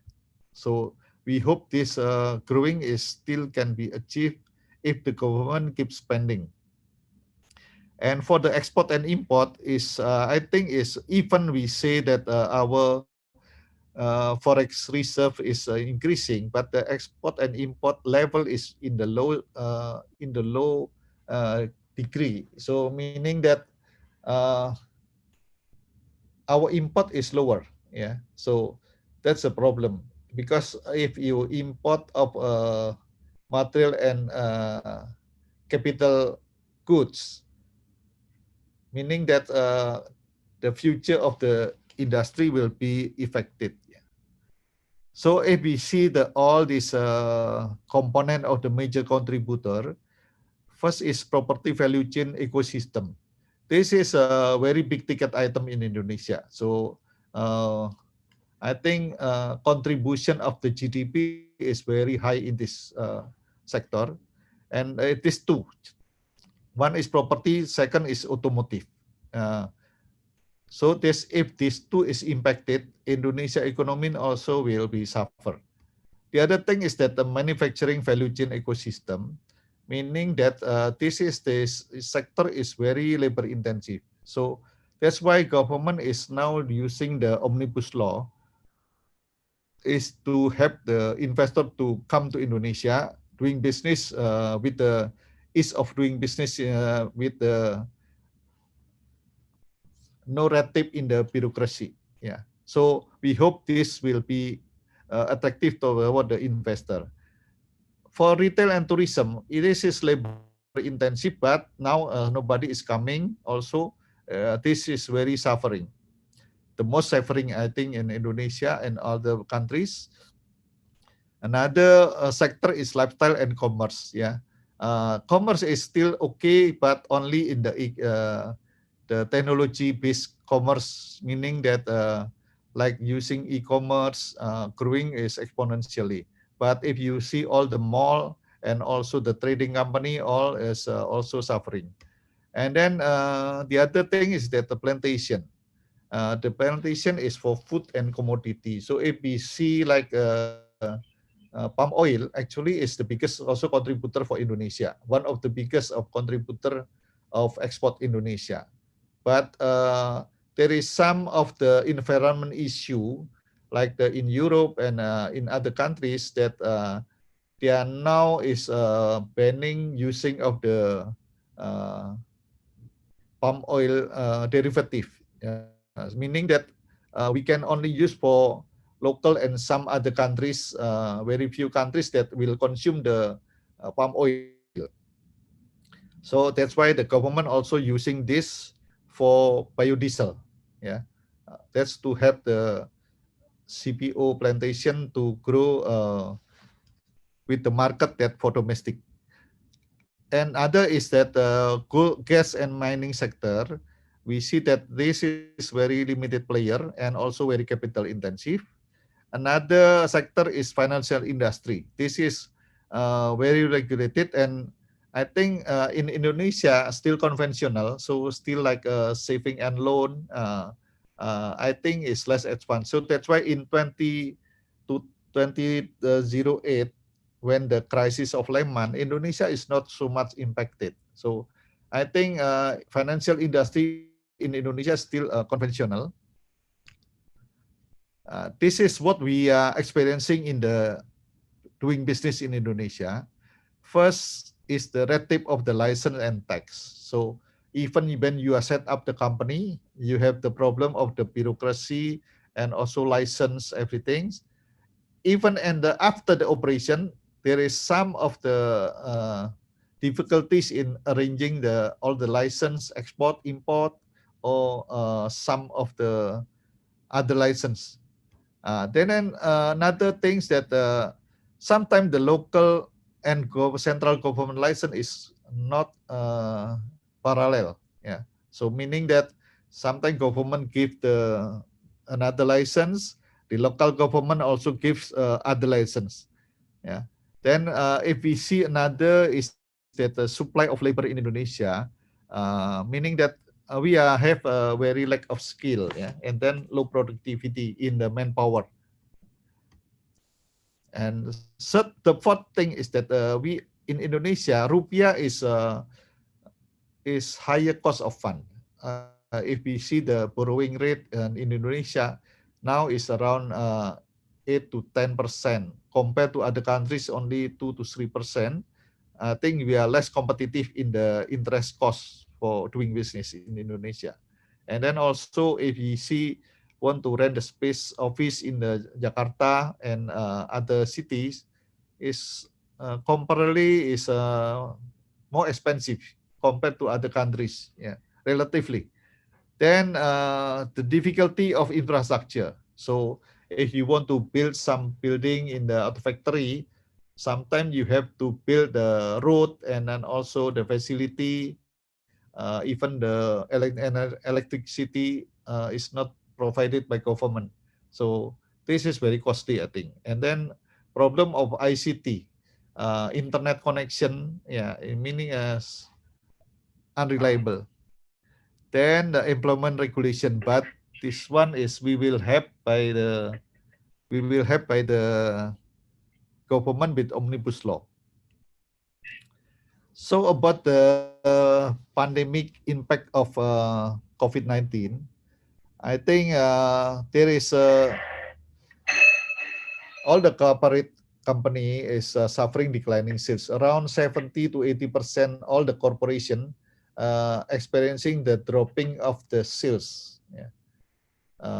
That's why many company and small and medium enterprise go bankrupt. Yeah. And then what we see is working from home, meaning that less mobility, and people are get used to transform digitalization. Yeah. So working from home make us like now we doing the in conference or we doing the meeting through online. So that's why some our people, our employee also starting to get used to work from home. So maybe around 30% we can outsource the activity, secondary activity to the small and medium enterprise. And then what we see now is that customer value proposition is changing. Yeah. So the need and behavior also basic is from the customer now is for secondary product and tertiary product is less. So they only consume the basic need and healthcare. So this is becoming threat and also opportunity for that healthcare sector. And then if we do the operation in the company, we also have the increasing cost of safety protocol. So we have to have more space for the distancing, and also some of the protocol that sometimes when we have somebody got the positive COVID, we have to close down. So that's why the investment is also delay. Yeah. That's why expansion also, I think, is reluctant for people to do the expansion. Regarding the funding problem, that bank and leasing nowadays is focusing on the restructuring and relaxation. So meaning that they are not lending. So if you want to borrow money for financing, they need about down payment around 40 to 50%. This will be less attractive for the consumer. In the cash flow problem, our customer is experiencing about they will pay longer term. So meaning they are delay the payment, and our company become higher in the inventory volume. Yeah. So how we cope with the upcoming 2021? First is that we only focus on the prime core business. So we try to do outsourcing of non-core competency. So non-core activity, meaning that there is some opportunity for people to do the outsourcing business. So become the small enterprise company have the opportunity to set up business to cater this opportunity. So because if we see a lot of new graduation, will be difficult to find a position in the company, so they try to start their own business. Yeah. So what business they can do is actually they can tapping the outsource opportunity. Yeah. So I think this is good for the new graduation to set up a company that servicing like me, HR department, maybe finance and accounting department, and also some of the supporting activities. We can do it. And then for the business, in our case that we always now doing the risk mitigation about the business value chain and also the customer base, because we don't want to experiencing about disruption of the production and also collection of the account receivable. And then another, since there is a very tough decision for the the funding, meaning that we have to find the investor that concerned about the environment. So that's why a lot of company now doing the going concern issue more delicate, yeah, regarding sustainability and recovery plan, such as if we can find a bank that want to invest in the green industry. This is also a new opportunity because going concern is one of the issue. Actually, as a if we see the accounting term about the going concern, we have to explain the probability of the company whether in the future there is still a going concern issue or not. So that's why in the company we have to show them that we have the sustainability and recovery plan. Another what we do is now reducing the capital expenditure and OPEX. We do the downsizing, lean organization. Yeah. Then we also do the adapt customer new behavior and also business relationship like less contact, digital payment, and e-commerce trading. This is what we do in the 2021. Now I will explain a little about the PSAK. I mean that the new rule of the accounting term that PSAK IFRS issue. Because we use PSAK 71, we have to prepare the allowance for bad debt since we start to issue the invoice, meaning that our bad debt allowance expense will be higher. So this one actually is very heavy in the accounting issue. Yeah. And about PSAK 72 and 733, impacted our capacity to borrow money is also declining because in the loan covenant, based on the debt equity ratio, yeah, meaning that we have to calculate all the contract with the difference time starting the contract.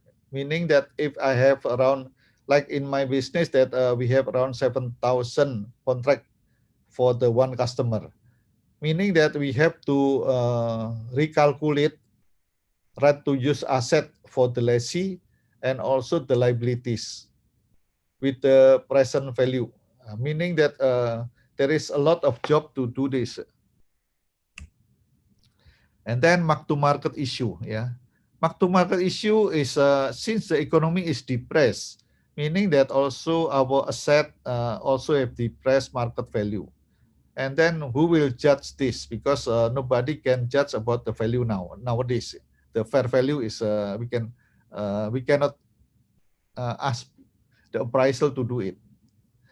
Then for the financial institution, because the government is given relaxation for the debtor, meaning that NPL ratio is approved by OJK, is different from the NPL by accounting. Because in the OJK,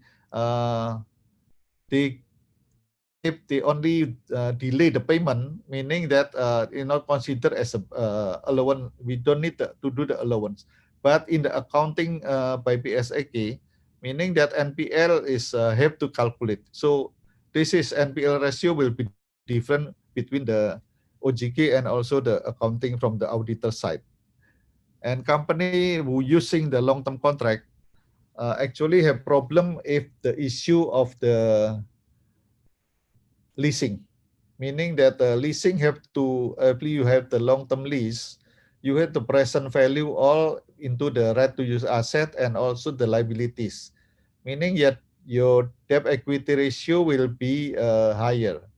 So because in the taxation, we only have the limitation of 4 times debt equity ratio. Above 4 times, about 4 times you cannot deduct the interest expense as a deductible expense. Yeah. So if we see what we expect from the taxation, this one is we need to simplify the tax system, actually as VAT system. Now is government is allowing to use the e-VAT system that is help also the business to do it. And then the e-withholding tax is also helping us to collect the prepaid for the Article 23. So only one that we need to collect this one to the our customer. So if the government can allow us to access the uh, Article 23 with the service provider, that is will help us to save the time. And another thing is that in the present condition, we have to keep our document for 5 to 10 years. Meaning that if you have the office in the CBD, you have to rent the space only for to keep the document for 5 to 10 years. So expensive, yeah. So I think if the government can help us with the paperless and also technology adoption, it will help us to save our cost also. So this one also we expect to help the economy is growing. Maybe we need to increase the tax bracket so to have the higher consumable income.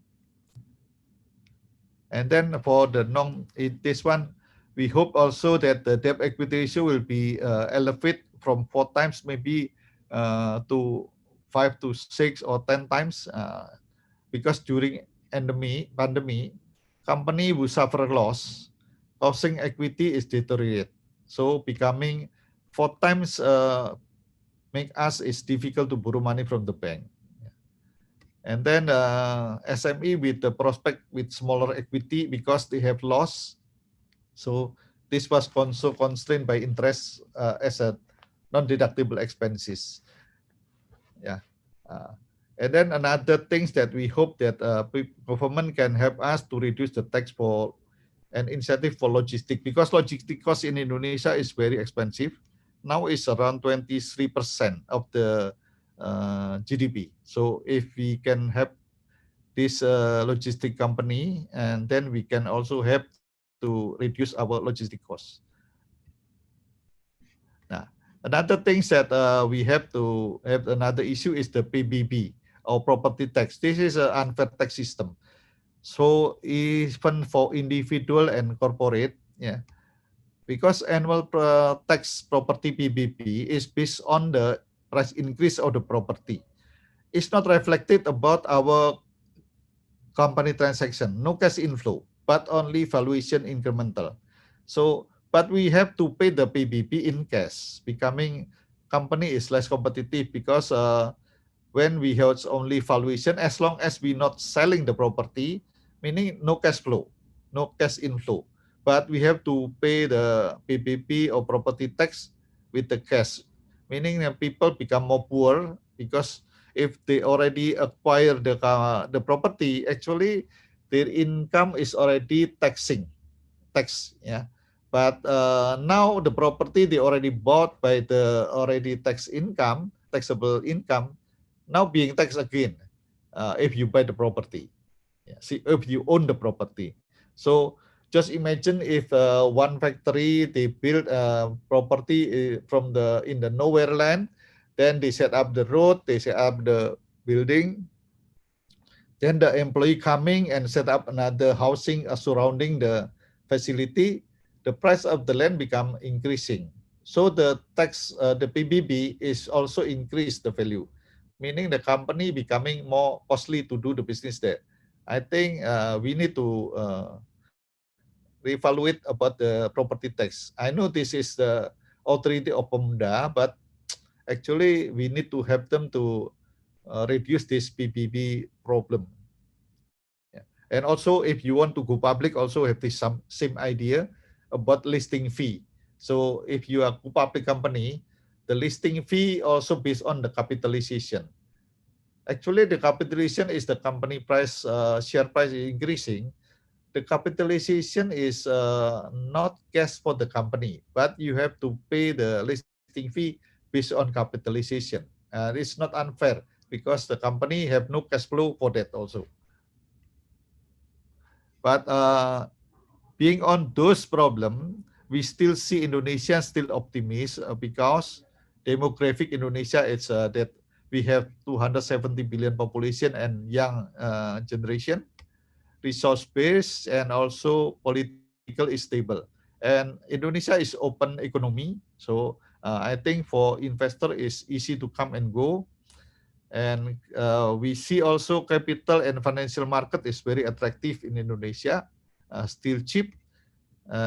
Indonesia is considered one of the emerging market, so many investors want to come to Indonesia if there is a easy of doing business in Indonesia becoming better.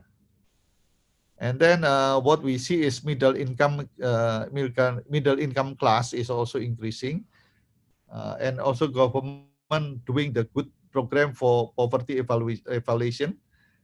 And the last is that we see the vaccine and treatment of COVID in progress. I think this is all we see in the business side to see the Indonesian in the future. I think that's about our times. Maybe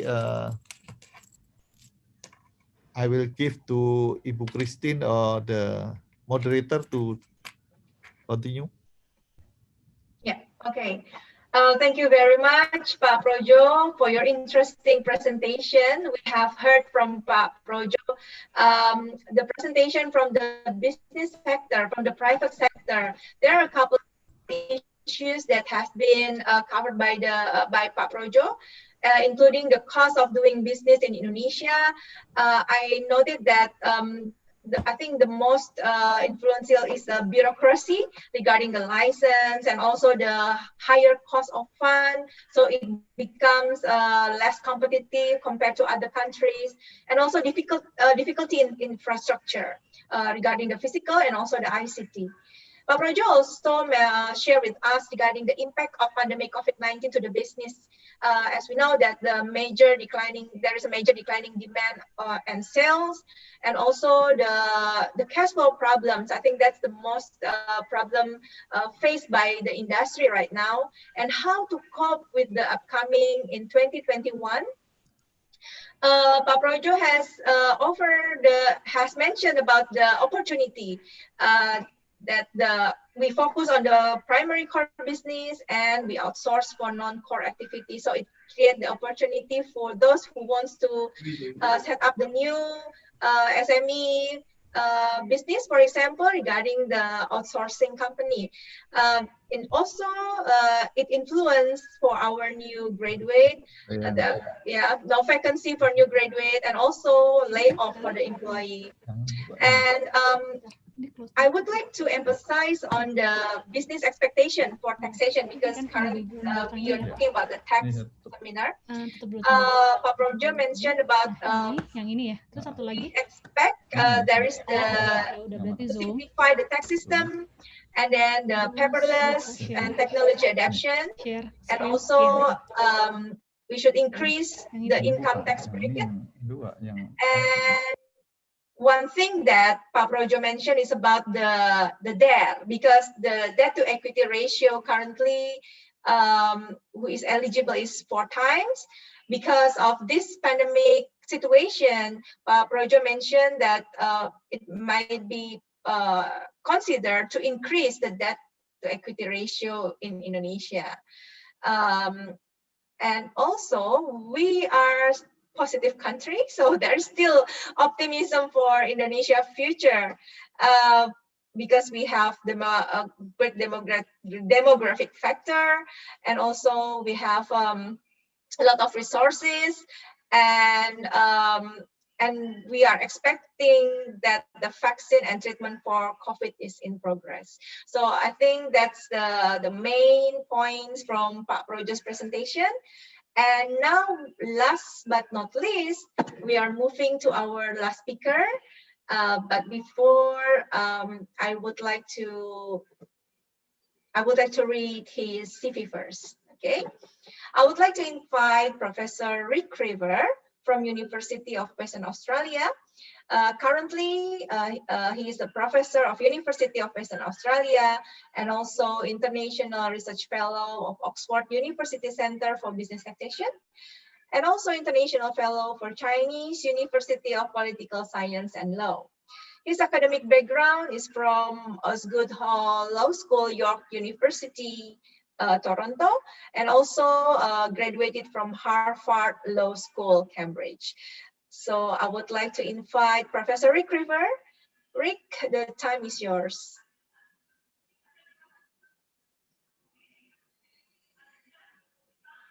Hello, Rick.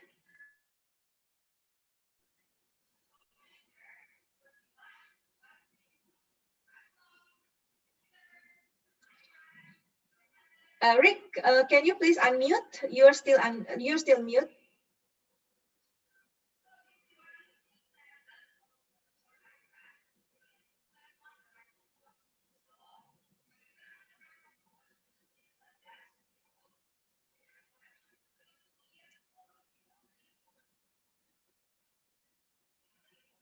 Hello.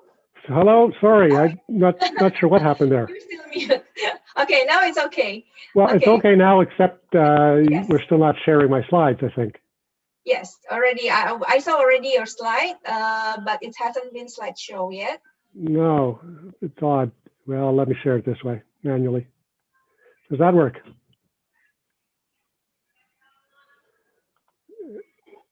Still not sharing? No. It's shrinking. I mean, I cannot see your slide now. Maybe you can stop share first, stop share, and then share screen again. Yeah. Okay. Let me try that. Okay. I'm sorry for this mix-up here. This is It's unusual. okay. Sometimes it happens. Yeah. Okay. Let me try one more time. Share screen. Okay. Not sure why that didn't work. Is that working? Yeah, I can see your slide now. Okay. Let me.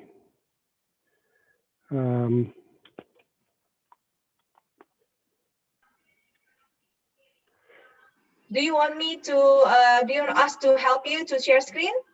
To share your screen, or? Yeah. Look, I'm sorry. I'm not sure why. Never had this problem before. Yeah.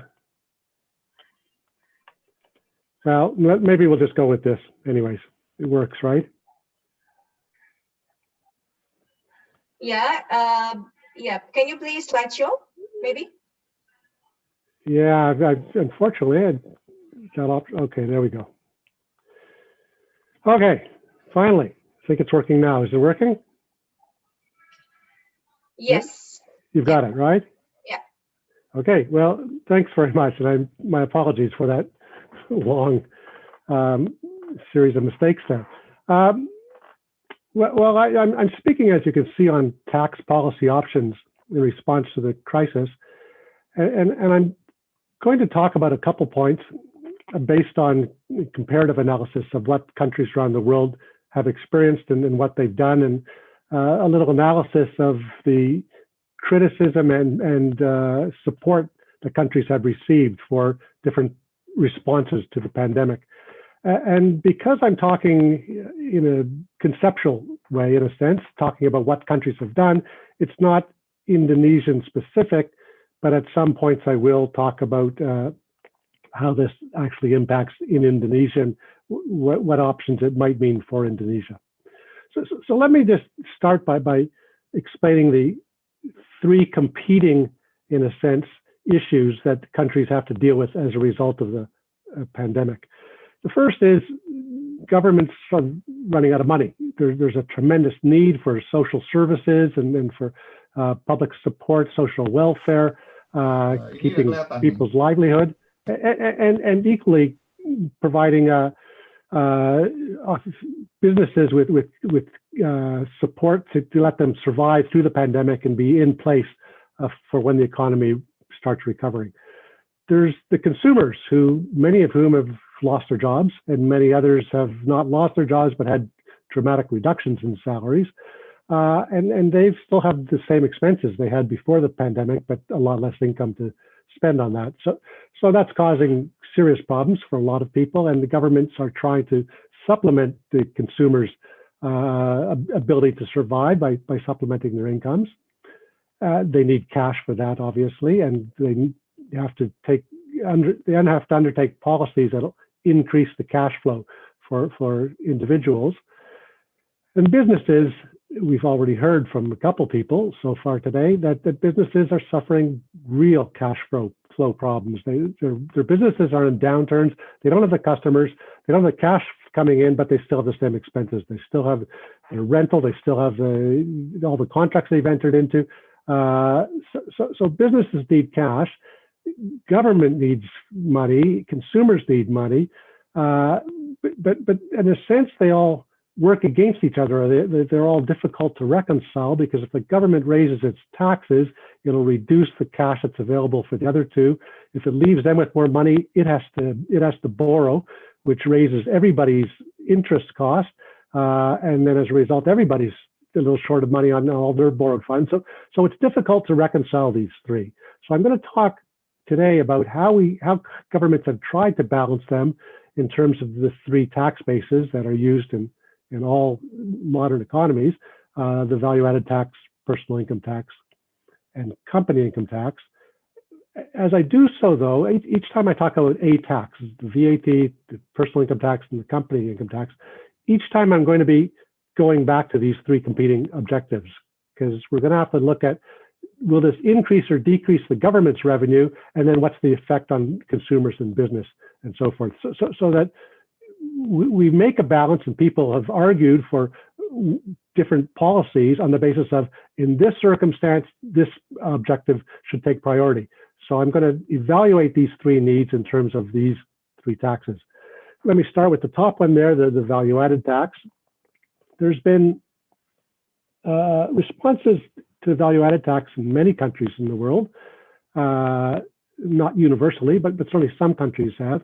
Some countries very quickly, I've used some countries very quickly moved to reduce the tax rate or zero rate if they didn't before personal protection equipment. So masks, surgical gowns, face shields, all the things that the medical profession uses in the time of pandemic. And for masks, of course, individuals are often wearing masks as well. So it's not clear what the benefit of these rate reductions are. That is, most medical practitioners provide often lower rate or zero rate supplies. If they're providing exempt supplies, this does help reduce their costs. But in most countries, there wasn't a lot of immediate relief for the medical profession or for the hospitals, institutions that had ways of recovering their VAT generally.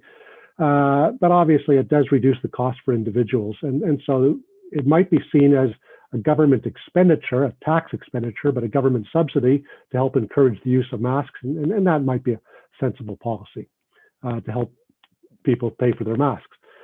The UK has had a very odd and quite unique subsidy. They reduced the rate on electronic reading materials on the assumption a lot of people are at home and don't have access to whatever they would normally do for entertainment. So we might as well help them to read by reducing their electronic cost of electronic reading.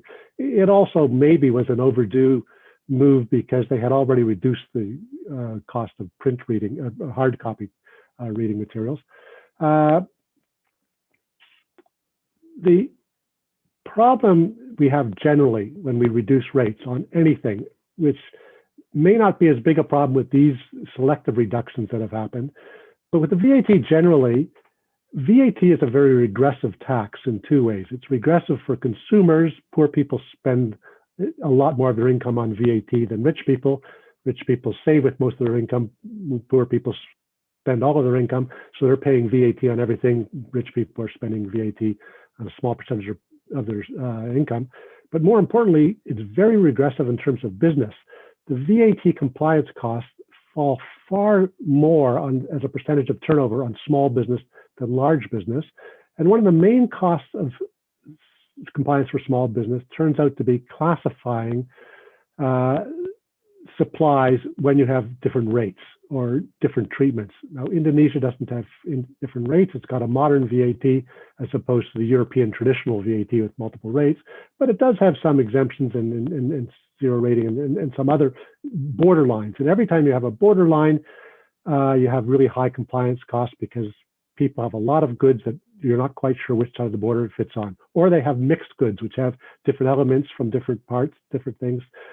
So tax policy experts always say never bring in distinctions.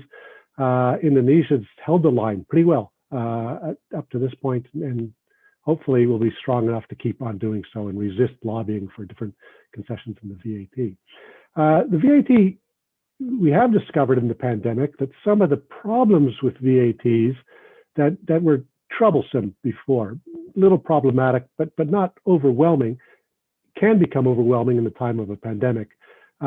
If you have more input tax credits than you have output tax, you should get a refund and it should come very quickly.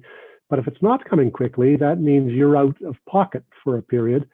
And at a time when many companies are going to have excess credits because they're still trying to buy things to get ready for when business returns to normal. So they're still trying to keep up with the equipment they need, and they're still keeping their purchases. They're still incurring costs, regular costs, but not having the sales. They're in negative positions in terms of the VAT and should be entitled to refunds and should be entitled to very quick refunds. Any carry forward method or any delay in refunds is essentially businesses making interest-free loans to the government. And as we've heard, the interest rate in Indonesia is now sitting much higher than zero. So it's odd that in a pandemic, the government would be asking businesses to make interest-free loans to the government. If anything, it should be the other way around, one would think. So the VAT issues are largely focused on these two issues of the refund processes. And some countries, and many countries, in fact, have brought in payment deferrals for VAT, which that amounts to, of course, an interest-free loan to the customers, or to the businesses, because the businesses have already collected VAT from the customers, but if they don't have to remit it to the government for a period, that's in effect an interest-free loan from the government to businesses. And many countries have brought that in as a way of providing support for businesses. And it comes at a cost to the government, obviously, but companies do seem to have taken advantage of that. In all the countries where it's been elective policy, most companies have opted to use it and to keep the funds. Personal income tax, there's two things that have been done. One is there's been a deferral of income tax liabilities in many countries. So whatever the tax year's ended, normally you have to pay any outstanding tax that hasn't been withheld already within a fixed period. 3 months is quite common. So at the time taxes started becoming due, governments started deferring. Most common is many countries have deferred income tax liability for a number of months or until 2021. So that deferral sounds sensible. It leaves extra money in taxpayers' hands. It's been criticized in many jurisdictions, however, for two reasons. One, in terms of targeting, the consumers who really need cash are the ones who don't have incomes, not the ones who are doing very well. It turns out, well, the pandemic has caused enormous economic dislocation in all countries. It's also led to some incredible windfall gains in some countries for some taxpayers. There are some taxpayers out there that were able at an early stage to quickly pivot and realize there's opportunities here. The ones who immediately went into production of hand sanitizer or masks or things that people need, or provided streaming services and so forth. Some people have made a lot of money in the pandemic. And deferral of tax means we're making loans to people who have a lot of income, but we're not providing any assistance at all to the people who don't have the income. So it's been criticized in terms of the poor targeting. It's also been criticized in terms of cash flow problems. The United States brought in a deferral for some taxes, the social insurance tax, and the union movement has been pushing very strongly for the government to make it optional. That is, they don't want the deferral. They want to pay the tax now, because the union movement is for everybody who is unemployed doesn't have to pay the taxes, so this doesn't help them. But for all of their members that still have incomes coming in, they're terrified that what's going to happen is they're going to take their income now and they're going to spend it, and then come January 2021, when they have to pay all this back tax, they're not going to have the cash to pay their taxes, and they're going to be in trouble. So deferral, while it's being a common practice, may not be a very sensible practice. Some countries, not as many, Australia has been one of them, has reduced rates. The rate reductions in Australia have been for high middle income and high income persons. So for the persons who don't need any help at all in the pandemic, we've decided to reward them with rate reductions. And if not surprisingly, it's been strongly criticized. It provides no relief to people who need it, and it provides a lot of relief to people who don't need it. So it's expected that it will help exacerbate inequality in the country, which may be what the government's objective was, since it was brought in by a conservative government that doesn't seem that concerned about equality. A big change that's been made in Australia, as an example, is most countries have some concessional regime for retirement savings. There is an assumption in all jurisdictions that people are myopic. Young people in particular, and you know this if you see them riding around on their motorcycles in the streets every day, young people cannot conceive of death. They just can't believe that there's a mortality and that someday they're not going to be able to run around as they now are. And they can't conceive that someday they're going to be retired and not have an income, and therefore should be saving a large percentage of their current income. We tried to get over that by two things. We have compulsory savings schemes in most countries, some social insurance or something like that. Australia doesn't do that, but we do have compulsory private savings. We make every employer pay 9% of every employee's income into a private savings plan. On top of the compulsory schemes, most countries have some sort of concession for retirement savings to encourage people to save more. And those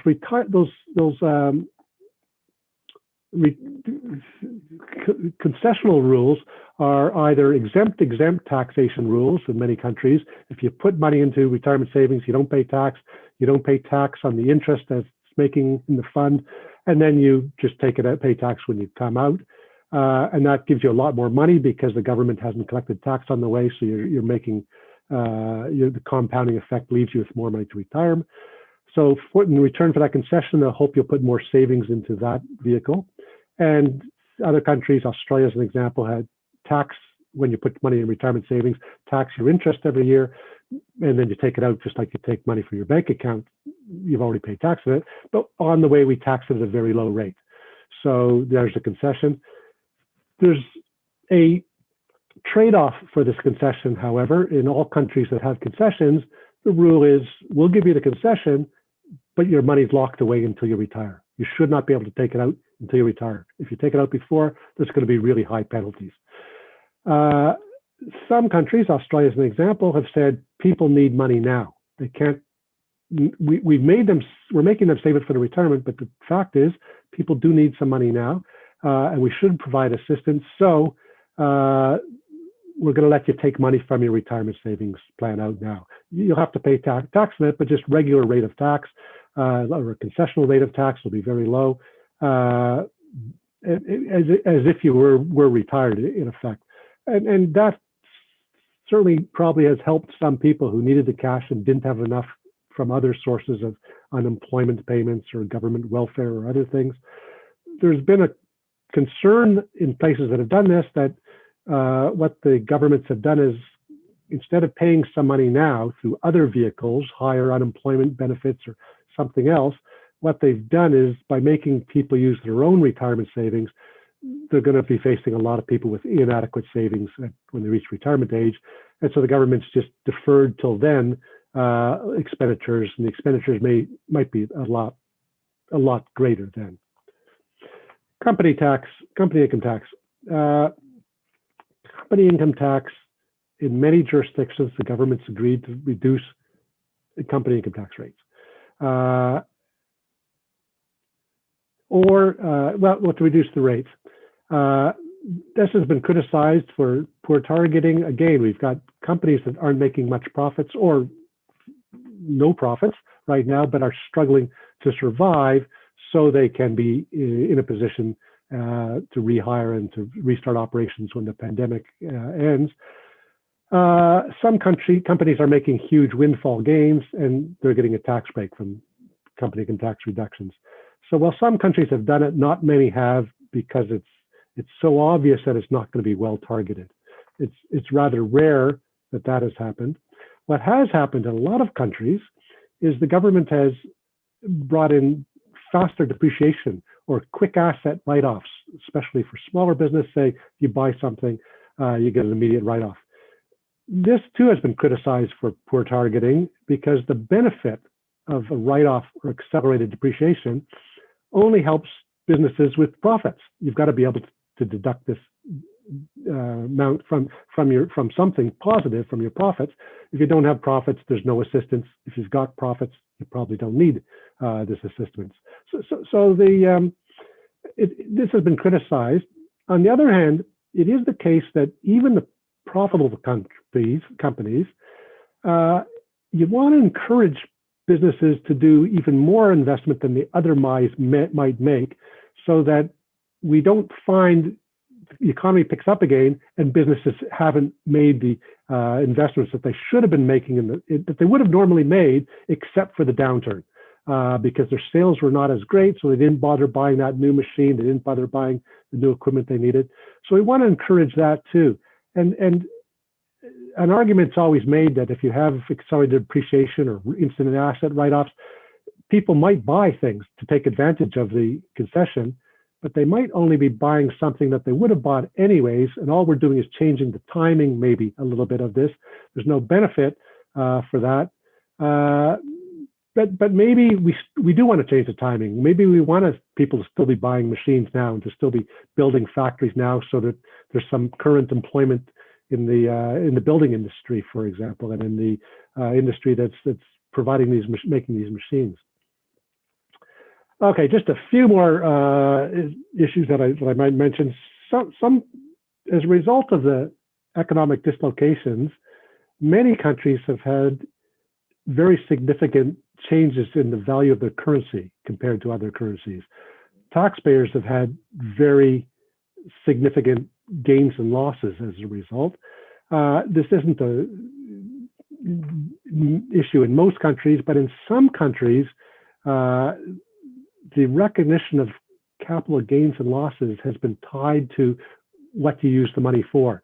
So if you use the money for trading stock inventory, you recognize it quickly, immediately, as you do for the inventory. If people have used it for capital expenditures, they might not be able to recognize foreign exchange gains, losses immediately. That's just wrong. These are just financial transactions. Whatever you bought or sold, capital or inventory, that's the one transaction. And the fact that you've got a foreign exchange gain or loss as a result of a completely different transaction, the fact that you didn't pay immediately, and so you got a little loan there for a period, one way or the other, and as a result, you've got a foreign exchange gain or loss. So that should be recognized immediately. But a question that has come up is for financial institutions normally recognize interest on a mark-to-market basis, and the value of assets on a mark-to-market basis.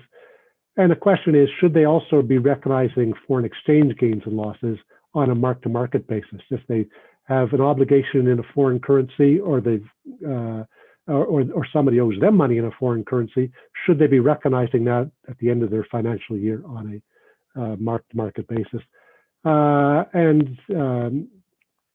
Okay. Final question, the final area is carry forward losses. A lot of businesses are going to have a lot of losses this year and maybe for a few years. And the rule is that if you don't have losses, you can carry forward losses. Some countries Indonesia is one of them, have a limit on how far forward you can carry losses. 5 years. What is the rationale of that limit? There is no rationale. There's a thought that maybe people won't have the right be able to carry their records. Or it's a little more work to find out what happened 5 years ago to go back and check. When they're claiming 10 years later, how do we know that they really had a loss 10 years ago? And the answer is we should know this year if somebody's got a loss. If they file a tax return and they have a loss and they've had profits for the last years, we shouldn't have to wait 5 years or 10 years to go back and verify if it's real. We should be verifying that now through our normal systems. And so as a result, a lot of countries have simply eliminated limits. Said now people keep records indefinitely. It's not that we're storing paper copies in warehouses for 5 years. In most countries, we heard the last speaker mention that why would you have a rule that you need to keep some records in paper form when businesses don't have paper receipts anymore. Everything's done electronically. So it makes sense to say you can keep things indefinitely, and you should be able to carry forward losses indefinitely. And that's becoming more and more the rule in jurisdictions. Some countries have put in restrictions on carry forward losses with the aim of preventing people from marketing carried forward losses. That is, if I'm carrying forward my loss and I just don't want to wait till I get the profits to carry it to use them, I might simply sell the company, and somebody else can then divert their income into that company and absorb all the losses. And I might be able to recover some of the losses when I sell my company. It's a lost company on paper. It's worthless, except somebody wants it to use the losses, so they buy my lost company. So some countries have brought in two types of rules: a continuity of ownership rule. You can only use carried forward losses if the same majority ownership exists in the year you had the losses and the year you want to use them. That's usually for private companies. Public companies, we don't worry about it. They're not sold for losses, obviously. But we don't want to discourage people. It may be that you just haven't run your business very well, and somebody else running your business can actually turn it around and make a profit. We don't want to discourage that. So the rule that's used in many countries is you must have continuity of ownership to use carried forward losses. However, there's an exception to that rule if you carry on the exact same business. So if somebody takes over the lost company, but the business carries on the same business it did before, there's no other income coming in from a separate business, we allow the carry forward losses. The carry forward losses don't do you much good this year when companies have the losses. It's this year they need the money, not next year, or 5 years from now, or 10 years from now. They need money now because they've got the losses now. How do you deal with that? Well, the answer is many jurisdictions already had it, but many more during the pandemic have either increased the carryback of losses that they had before, or brought them in when they didn't have them before. So Australia and New Zealand, two neighbors of Indonesia, are examples of that. Singapore is an example of carrying that did it before, but now carrying back longer. This is a very sensible reform.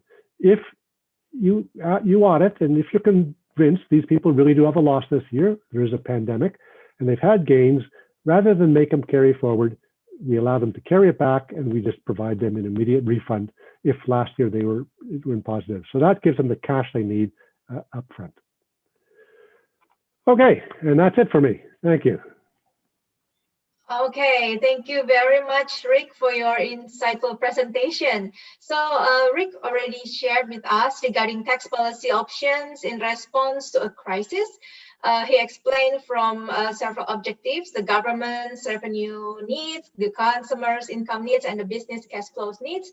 And several issues has been discussed regarding the tax base, regarding the VAT, the personal income tax, the CIT, as well as from the forex gain and also the depreciation. And the thing that is also interesting is regarding the carry forward losses and the carry back losses. In Indonesia, we don't have have the carried back losses, but I don't know whether in future we will have this kind of regulation, because currently, as Greg also mentioned before, that we only have the carried forward losses limited for 5 years, and until now there is no additional time for the carry forward losses regarding the pandemic situation. And also the carryback losses, we don't have any regulation regarding the carryback losses in Indonesia, although in some countries they have the carryback losses regulation. Okay, so thank you very much, Rick. And now we move on to question and answer session. We still have around 25 minutes for question and answer, and there will be a prize from DDTC, from Dani Darussalam Tech Center. There will be a book. So I will read the question. Okay. Can you please show the question?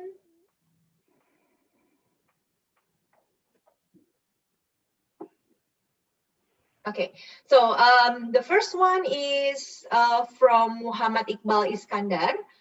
How could the Director General of Taxation is so sure to improve taxpayers' compliance during this recovery era, and how to optimize tax income when government is giving relaxation on taxes nowadays? Maybe Bu Susma will answer this. Thank you, Christine. Yes, sorry. Yeah. I'm replacing Bu Oka for answering the question because she has to leave for another meeting. So the first question is about to improve taxpayer compliance. I think our colleagues in Digitex, in addition to the existing procedure to like monitoring taxpayer, they have to make kind of improvisation in the procedure, because, for example, when there is a kind of mobility restriction, so they cannot meet the taxpayers. So now they are utilizing all sources. For example, the online, they have this kind of online number that can be contacted by the taxpayers. And also, if you know that in each tax office, KPP, they have a account representative. They can also communicate with the taxpayer through text or WhatsApp, for example. So they open all kind of communication sources with the taxpayers, like to tackle with this situation, the current situation of this pandemic. And I think it's very challenging for the tax officers as well, because they still have to meet the target of the tax revenue. And still from the same question, optimizing tax income. It's very important for you to understand that the tax incentive in this situation is to support the business sector in order to be survive in this pandemic. So that's why this kind of relaxation is very important. So we hope that if they can survive in this from this situation, then they will again have improving their business, and then they will pay the tax later after the recovery. So in this situation, it's very important to be very careful to look at and monitor which taxpayer is still have a good situation in their business, survive, and also gain the windfall from this situation.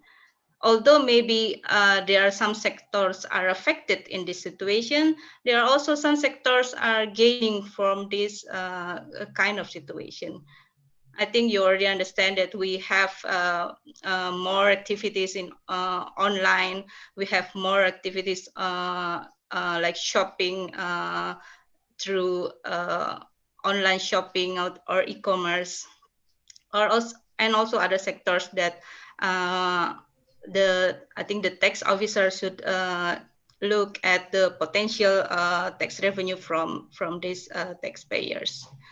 But still, the priority for the tax incentive in this situation is to help the taxpayer to ease the burden because they are affected by this pandemic. That's all, Christine. Thank you. Okay, thank you, Bu Suska. And then maybe I will jump to the question from Satya. It's to Professor Rick. You explained that tax policy isn't too much effective, so it comes with complaint. How about the spending policy? Please share your experience. Rick, there is a question about the spending policy. Can you please share your experience? Thank you. I shall, but I will also talk a little bit about tax policy because the two are connected. We know from experience that socialist planned economies can provide for basic needs of societies. We saw that in China, Soviet Union, but they don't create very much wealth at all, and so they're very poor economies. Whereas market economies are very effective. They produce enormous wealth. There's some problems with it. It's very uneven and other things we have to deal with, but they can produce much more wealth. But the basic assumption in spending and in tax, and that's why I'm linking the two together, is the market should make decisions on the allocation of resources, not the state. So the market should be deciding where we're going to invest, what we're going to invest in, how we're going to run our businesses, how we're going to operate, and to let the government make those decisions. We have a tax system that should be completely neutral. The income tax should say, you earn some gains, we take part of it. We don't tell you how to earn your gains. We just say you can earn the gains any way you want, but if you earn it, we take a little bit of it. That's the price we charge for letting you earn profits in Indonesia. And the consumption tax is the same thing. We don't care what you spend on. You buy something, we'll take 10%, thank you. But we're not going to tell you how to buy. And as a result, we're not going to tell businesses what they should produce for you to buy and so forth. That allocation is going to be made entirely by the market. That's the most efficient allocation. And then the problems we have, the inequality and the needs of social needs and so forth, we'll deal with that on the spending side. Unfortunately, governments often think that they might do some of that spending through the tax system. So they bring in tax concessions and they bring in tax holidays or depreciation or different rates and so forth. They use the tax system to provide spending programs, to provide welfare, to try to influence the market, interfere with the market. Now, in most countries, these are recognized explicitly as expenditures. So we treat them as if the government taxed everybody the same and then gave money back to anybody who uses a concession. Or we treat VAT concessions as taxing all consumption exactly the same and then hand money back to somebody who buys something that is eligible for a concession. And in fact, in most countries, it shows up in the national budgets. There's two budgets, one of direct expenditure and one of indirect expenditure through the tax system, called tax expenditures. And most countries have a tax expenditure budget. And they analyze the spending the same way they do as direct spending. If we're giving out monies for schools, if we're giving out monies for hospitals, we're giving out money for transport, is this a logical way of spending our money? Who benefits from it? Is this an efficient, targeted expenditure? If it's a wasteful expenditure, we don't do it because we can't afford to be wasting our money. And we do the same thing with the tax expenditures. We look at them and say, is this going to the people who need it? Is it the most effective way of helping those people? So you can't separate tax from expenditures unless you don't recognize your tax expenditures as expenditures and apply the same rigorous analysis to them as you do to direct expenditures. So I'd answer the question by suggesting the first step is to expand the question to all expenditures, tax expenditures, and we've heard a lot about those in the last today, and the direct expenditures. And then the direct expenditures, we can just use the criteria that we always use, which is with any expenditure program, is this well targeted? If there's windfall gains for people who don't really need it, we shouldn't be doing it. We shouldn't be spending that money. And so targeting is really important, and also its ability to achieve the most efficient and optimal outcome. That is, there's 3 spending programs, and one of them is going to have long-term benefits and have create long-term benefits for the target group. That's the one we should do, obviously. So I think the answer is how you target these things. It depends on it should be based on targeting and efficiency. I noticed another question has just come in for me. So would you like me to just take a minute here to answer that one instead of going back and forth, maybe? It's okay. Yes, if you Okay. want to answer that. Okay. Yeah. Well, there's a question. What do you think of the initiatives of European countries in excluding firms located in tax havens from financial aid packages? So if you're avoiding tax because you're transfer pricing your profits to a subsidiary in a tax haven, and at the same time you're asking for some tax concession or some break or some aid package or whatever the government's doing there, it does seem kind of presumptuous to say, well, you shouldn't be asking for money when you're avoiding tax. The problem they have, it turns out, is they're all avoiding tax. Almost every multinational is avoiding tax. There is not one multinational that does not transfer price. I mean, that's how businesses, if governments say you can pay yourself to use your own name, you can pay yourself to use your own IP, you can pay yourself to use your own management skills, then why wouldn't businesses set up a subsidiary somewhere and pay off for IP or whatever else it is? So it's a half-hearted, it looks good for public relations purposes. We're not going to give money to people who have subsidiaries in tax havens, but tax havens aren't necessarily tax havens. You could be paying money to a high tax jurisdiction, and in fact, all the very large tax avoidance cases in the last few years have been to Ireland, which has got a robust tax system, to the Netherlands, to Luxembourg, countries that have reasonable tax systems, tax rates higher than Indonesia's, for example. But it turns out they've just found the loopholes that this particular payment, even though the Netherlands has a high tax jurisdiction, this type of payment isn't taxed at all. So we'll just pay ourselves to use our intellectual property through this transfer payment to the Netherlands, for example. So I think it's just a public relations gimmick, frankly, and I think it's a public relations gimmick because the governments aren't willing to do what they really should be doing, which is addressing the fundamental problems of international tax avoidance. And they don't want to do that. It's too difficult to do. So they buy a little publicity and say, oh, well, we're gonna give some benefits to these particular companies, but it's just a smokescreen.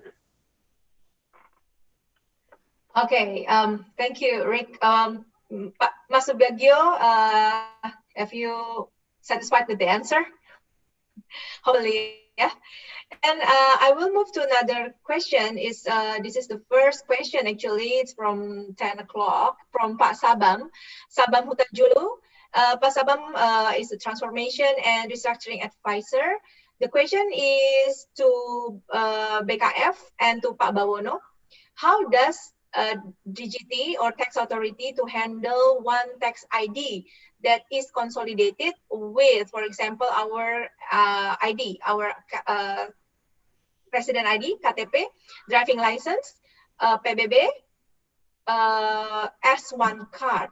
The purpose is to control tax revenue and obligation that will eventually improve tax ratio. So this is regarding the single identity number, I think. Okay, Mas Aji atau Bu Suska, siapa yang mau terlebih dahulu answer the question? May I, Christine? Yeah, okay, sure. Yes, Bu Suska, please. Yes. I think as mentioned by Bu Christine, this idea of single identity number has been like since the last few years is an idea to make all the administration in like one number. I think it's a good idea, and it needs to be like discussed more because it's kind of we have to link all the system with the all government procedures and the systems, and uh, even though now we don't have this one identity number, what I understand is Digitex already has this kind of cooperation with other government institution. So they get data from other government institution, like for example, this data that can be potential for increasing tax revenue. I think including this kind of license, car license, etc., from other institutions. And if you're aware that in the Undang-Undang Cipta Kerja, the new law is also for the tax invoice. If they don't have the taxpayer's number, they can include the NIK or identity number. I think it's also the good step to for that. Thank you, Bu Christine. Okay, thank you, Bu Suska. Mas Aji, do you want to give a comment on this? Okay, thank you, Bu Christine. Well, basically, I agree with the idea to have the single identity number in Indonesia, because one is well, in the context of our self-assessment system, well, the tax authority need to ensure the compliance of its taxpayers, and also how to monitoring their tax behavior, and the second one is with the rise of the adoption technology information in the inside of Directorate General of Taxes, it much be easier if the DGT itself can have like the integrated data, probably on the identity of the national identity, and also the bank account, and so on. But well, again, the problem, in my opinion, is on the political side, because nowadays the directorate, if I'm not mistaken, 2 years ago, Directorate General of Taxes already released Kartin One, the card of the try to integrate the data of the NPWP, or tax identity taxpayer, and with the bank account. But again, probably the support from the political elements should be there, because when we have like the single identity number, it will create more powerful Directorate General of Taxes, and also it can be ensured that the compliance of all the taxpayers.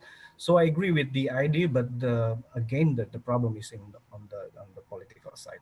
Thank you, Bu Kristen. Yeah.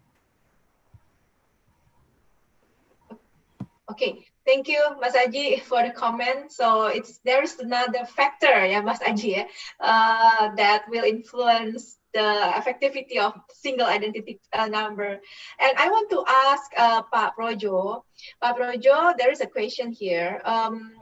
It is anonymous actually, but it's related to the entrepreneur. What do you think of tax policy in Indonesia? Is it enough to encourage the entrepreneurs? Because tax policy leads more to intensification rather than extensification. So what do you think, Pak Projo?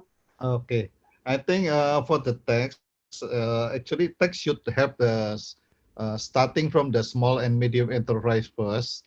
When they grow, becoming from the startup to become a grow up company, then you can tax it. But if before they grow up, then you just tax it. It's become more it's difficult to grow for the small business. I think the tax policy should help them in the like cash flow. Like if you have the company that already owns some property, then for doing business, then you tax them with the property tax, and also industrial, other income tax.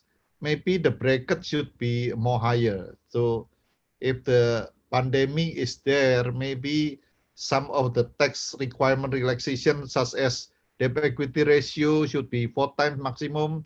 You can do elevate this into a higher number. So high ratio, meaning that capability to borrow money is more available for the small and medium enterprise. So it become more entrepreneurship, because what I see during this pandemic, a lot of students that graduate this year maybe difficult to find the jobs. So they will become the entrepreneur, but maybe in the small scale first. So government should help them to grow the business with the small scale first, from start up to grow up. So when they grow up, become big, then it's become like you can tax them with anything that the government plan it. But for the now, maybe we should help them to grow the business, uh, become entrepreneur, not as employee, because it's difficult to become employee now. So it's now easier to become the entrepreneur rather than the employee, ya, Pak Yeah, Projo. because everybody is doing small business now. Yeah, yeah. So yeah, just like Pak Aji mentioned, maybe this pandemic, it can be the game changer in the Yeah. economic situation. Yes. Okay, I think it will be our last question because it's already almost 12 now. But before I close this webinar, maybe I would like to invite each speaker to give a short closing statement regarding our webinar today. Start maybe from Ibu Suska. Can you please give just short closing statement, Bu Suska? Thank you, Christine. I think this in this situation, this challenging situation is not only for government but also for the business sectors and business players, and also the society as the whole. So I think the government is trying its best to support the business through, and also the society through incentives and also the spending policy. And I think it's very important of all components of the society to also support. Then we can then survive in this from this situation and recover soon. And I think we all pray that this pandemic will be over soon. Stay safe and Hopefully. healthy. Thank you. Yeah, thank you, Bu Suska. And next, I would like to invite Mas Aji to give a short closing statement. Mas Aji, please. Yeah, thank you, Bu Christine. Well, my closing statement. Well, with or without the pandemic, I believe that the political economy on the fiscal framework in Indonesia is to support and increase the competitiveness in the next 5 years. So with the coming of the pandemic, I believe that the government find the justification and urgency to provide more relaxation, and at the same time, probably the pandemic COVID-19 will distort the agenda to have a comprehensive tax reform, especially to increase the tax ratio. Okay, Bu. Thank you, Bu. Thank you, Mas Aji. And I will move to Pak Projo, please, Pak Projo. Okay, I think my closing statement is that we have to be more optimistic, yeah, because if everybody only hearing about the COVID, maybe we will feel depressed, so feeling like hopeless. But if we become optimistic and creative, meaning that we have to cope with this changing very fast. So I mean, this time is the time for us to reevaluate again about how we doing the business, and then how the behavior of the consumer will be changing. And also there is some we have to see the opportunity, not only the threat, but always see the opportunity. Maybe this make us more energetic to do the business with the pandemic situation. Thank you. Yeah, interesting statement, Pak Projo. So we have to become optimistic, yeah, in facing this situation. And the last is from Prof. Rick. Rick, please, Rick. I mastered the unmute finally. I think a point to realize is there's been a lot of discussion of tax issues and tax reforms that are needed. And if tax reforms are needed, they're needed whether there's a pandemic or not. We should have been doing these things. And if this gives us an excuse to do them finally, then let's use this excuse. That reminds me, we've been talking about tax identification numbers. Indonesia maybe has missed the chance that other Western nations did when terrorism was at its peak after 9/11 and the attacks around the world. Western countries just used that as an excuse and said, there's money going to groups. We want to be able to track that. You cannot open a bank account without providing us with your tax identification number. You cannot distribute dividends. You cannot. We just made a lot of rules in the countries, and it had nothing to do with terrorism, but it got over the political problem of making these things compulsory because no one was going to argue with them once the government said they were for that reason. So maybe the same thing. You use the pandemic if that's what you need to get your reforms in place. Then sure, take advantage of it and use it. But let me just suggest one caution as you're thinking about tax reforms. We're all working or studying in the tax field. So our reflex usually is to think in terms of tax. If there's a problem, what's the tax answer for it? And the truth is, the answer rarely has anything to do with tax. And by looking at tax, we often come up with the wrong policies. For example, there's been a lot of discussion of how do we help small and medium enterprises? How do we help businesses that are suffering and so forth? But we actually know from experience in many jurisdictions, tax help is of no benefit to businesses that are struggling or suffering.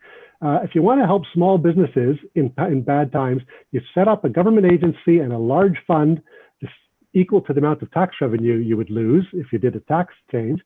You set up an agency and you make interest-free or very low interest loans to businesses. They have to show that they'll be viable if you give them the money, but if they are, you give them the money through a loan system, a small and medium enterprise loan system and so forth. And so programs like that are often much more better targeted and more effective in tax. So my caution is, while we're all talking about tax, don't do as I always do and think reflexively the answer is somewhere in the tax law. It's not in the tax law often. It's often another ministry that's got much more expertise in dealing with this sort of issue. And give it to them and give the money to them and let them spend it much more effectively than DKF. Okay, thank you. Okay, thanks, Rick. So before I close this, I would like to okay, the announcement of the winner will be with MC, right? Okay, so so finally, I would like to all the amazing speakers and also to all the participants who already joined today's seminar. It's full house. Our capacity is 500 and it's all full. And the rest is watching us from the YouTube. Hopefully we can get the valuable knowledge and insight regarding the future tax policy of Indonesia to improve our economic situation after the pandemic. And now I would like to pass on to MC again. Thank you so much. Thank you. Thank you so much, Ms. Christine. And as we can see, so many good questions have been raised by the participants. Yes, of course. We really appreciate participants who has actively asked questions in the Q&A sessions. As previously stated, we would like to give appreciation in form of books to 3 people with the best questions. Yes, this prize itself is sponsored by Deni Darussalam Tax Center or DDTC. Therefore, we are very grateful to Mr. Aji and DDTC for the books that have been given. This book itself is the newest book from DDTC with the title Konsep dan Aplikasi Pajak Penghasilan. Okay, without further ado, congratulations to the 3 winners. The first winner is Satya, the second is Diana Ditya, and the last is Pasabam Hutajulu. Yay! Congratulations once again to the 3 winners. Hopefully, the books will be useful for the winners themselves and the public. For the winners, please contact the committee through the contact person in the flyer regarding your address for the delivery of the book. Ladies and gentlemen, unfortunately, we have come to the end of our event. Yes, we would like to say thank you very much to Ms. Oka as the head of State Revenue Policy Center Republik Indonesia, Mr. Projo as the CEO of Adi Sarana Armada, Mr. Kristi Aji as the partner of Dani Darussalam Tax Center, and also Mr. Rick River as the professor of School of Law from University of Western Australia for the insightful presentation today. We would also like to show our gratitude to Ms. Christine Chen, who has guided the presentation during this webinar. We highly hope that Tax Intercollegiate Forum 2020 gave everyone various insights and knowledge. Therefore, the Tax Intercollegiate Forum 2020 with the grant theme 2021, the future of taxation policy in pandemic recovery era has ended. I, Anjali. And I, Raihan, would like to say thank you very much to everyone for participating, and we hope to see you at the Tax Intercollegiate Forum 2021. Good afternoon and goodbye. Wassalamualaikum warahmatullahi wabarakatuh. Waalaikumsalam. Thank you, Bu Christine. Thank you. Bye, Thank you Bu semuanya, Rick. everyone. Thank you. Stay Thank you, safe, Mas everybody. Agi, Pak Projo. Thank you so much. Rick, thank you. Before that, for the documentation purpose, our panelists hopefully can wait for taking some pictures. So we will take pictures now. Please, maybe you can stop share this small and you can take the picture.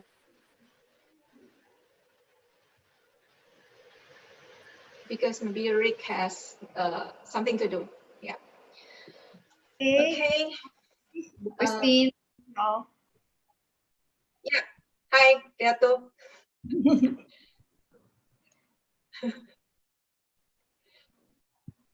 Ya, thank you Bu Suska.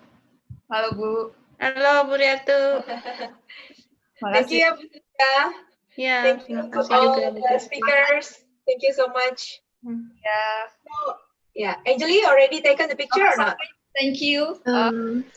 Nice to hear your So I will take the picture.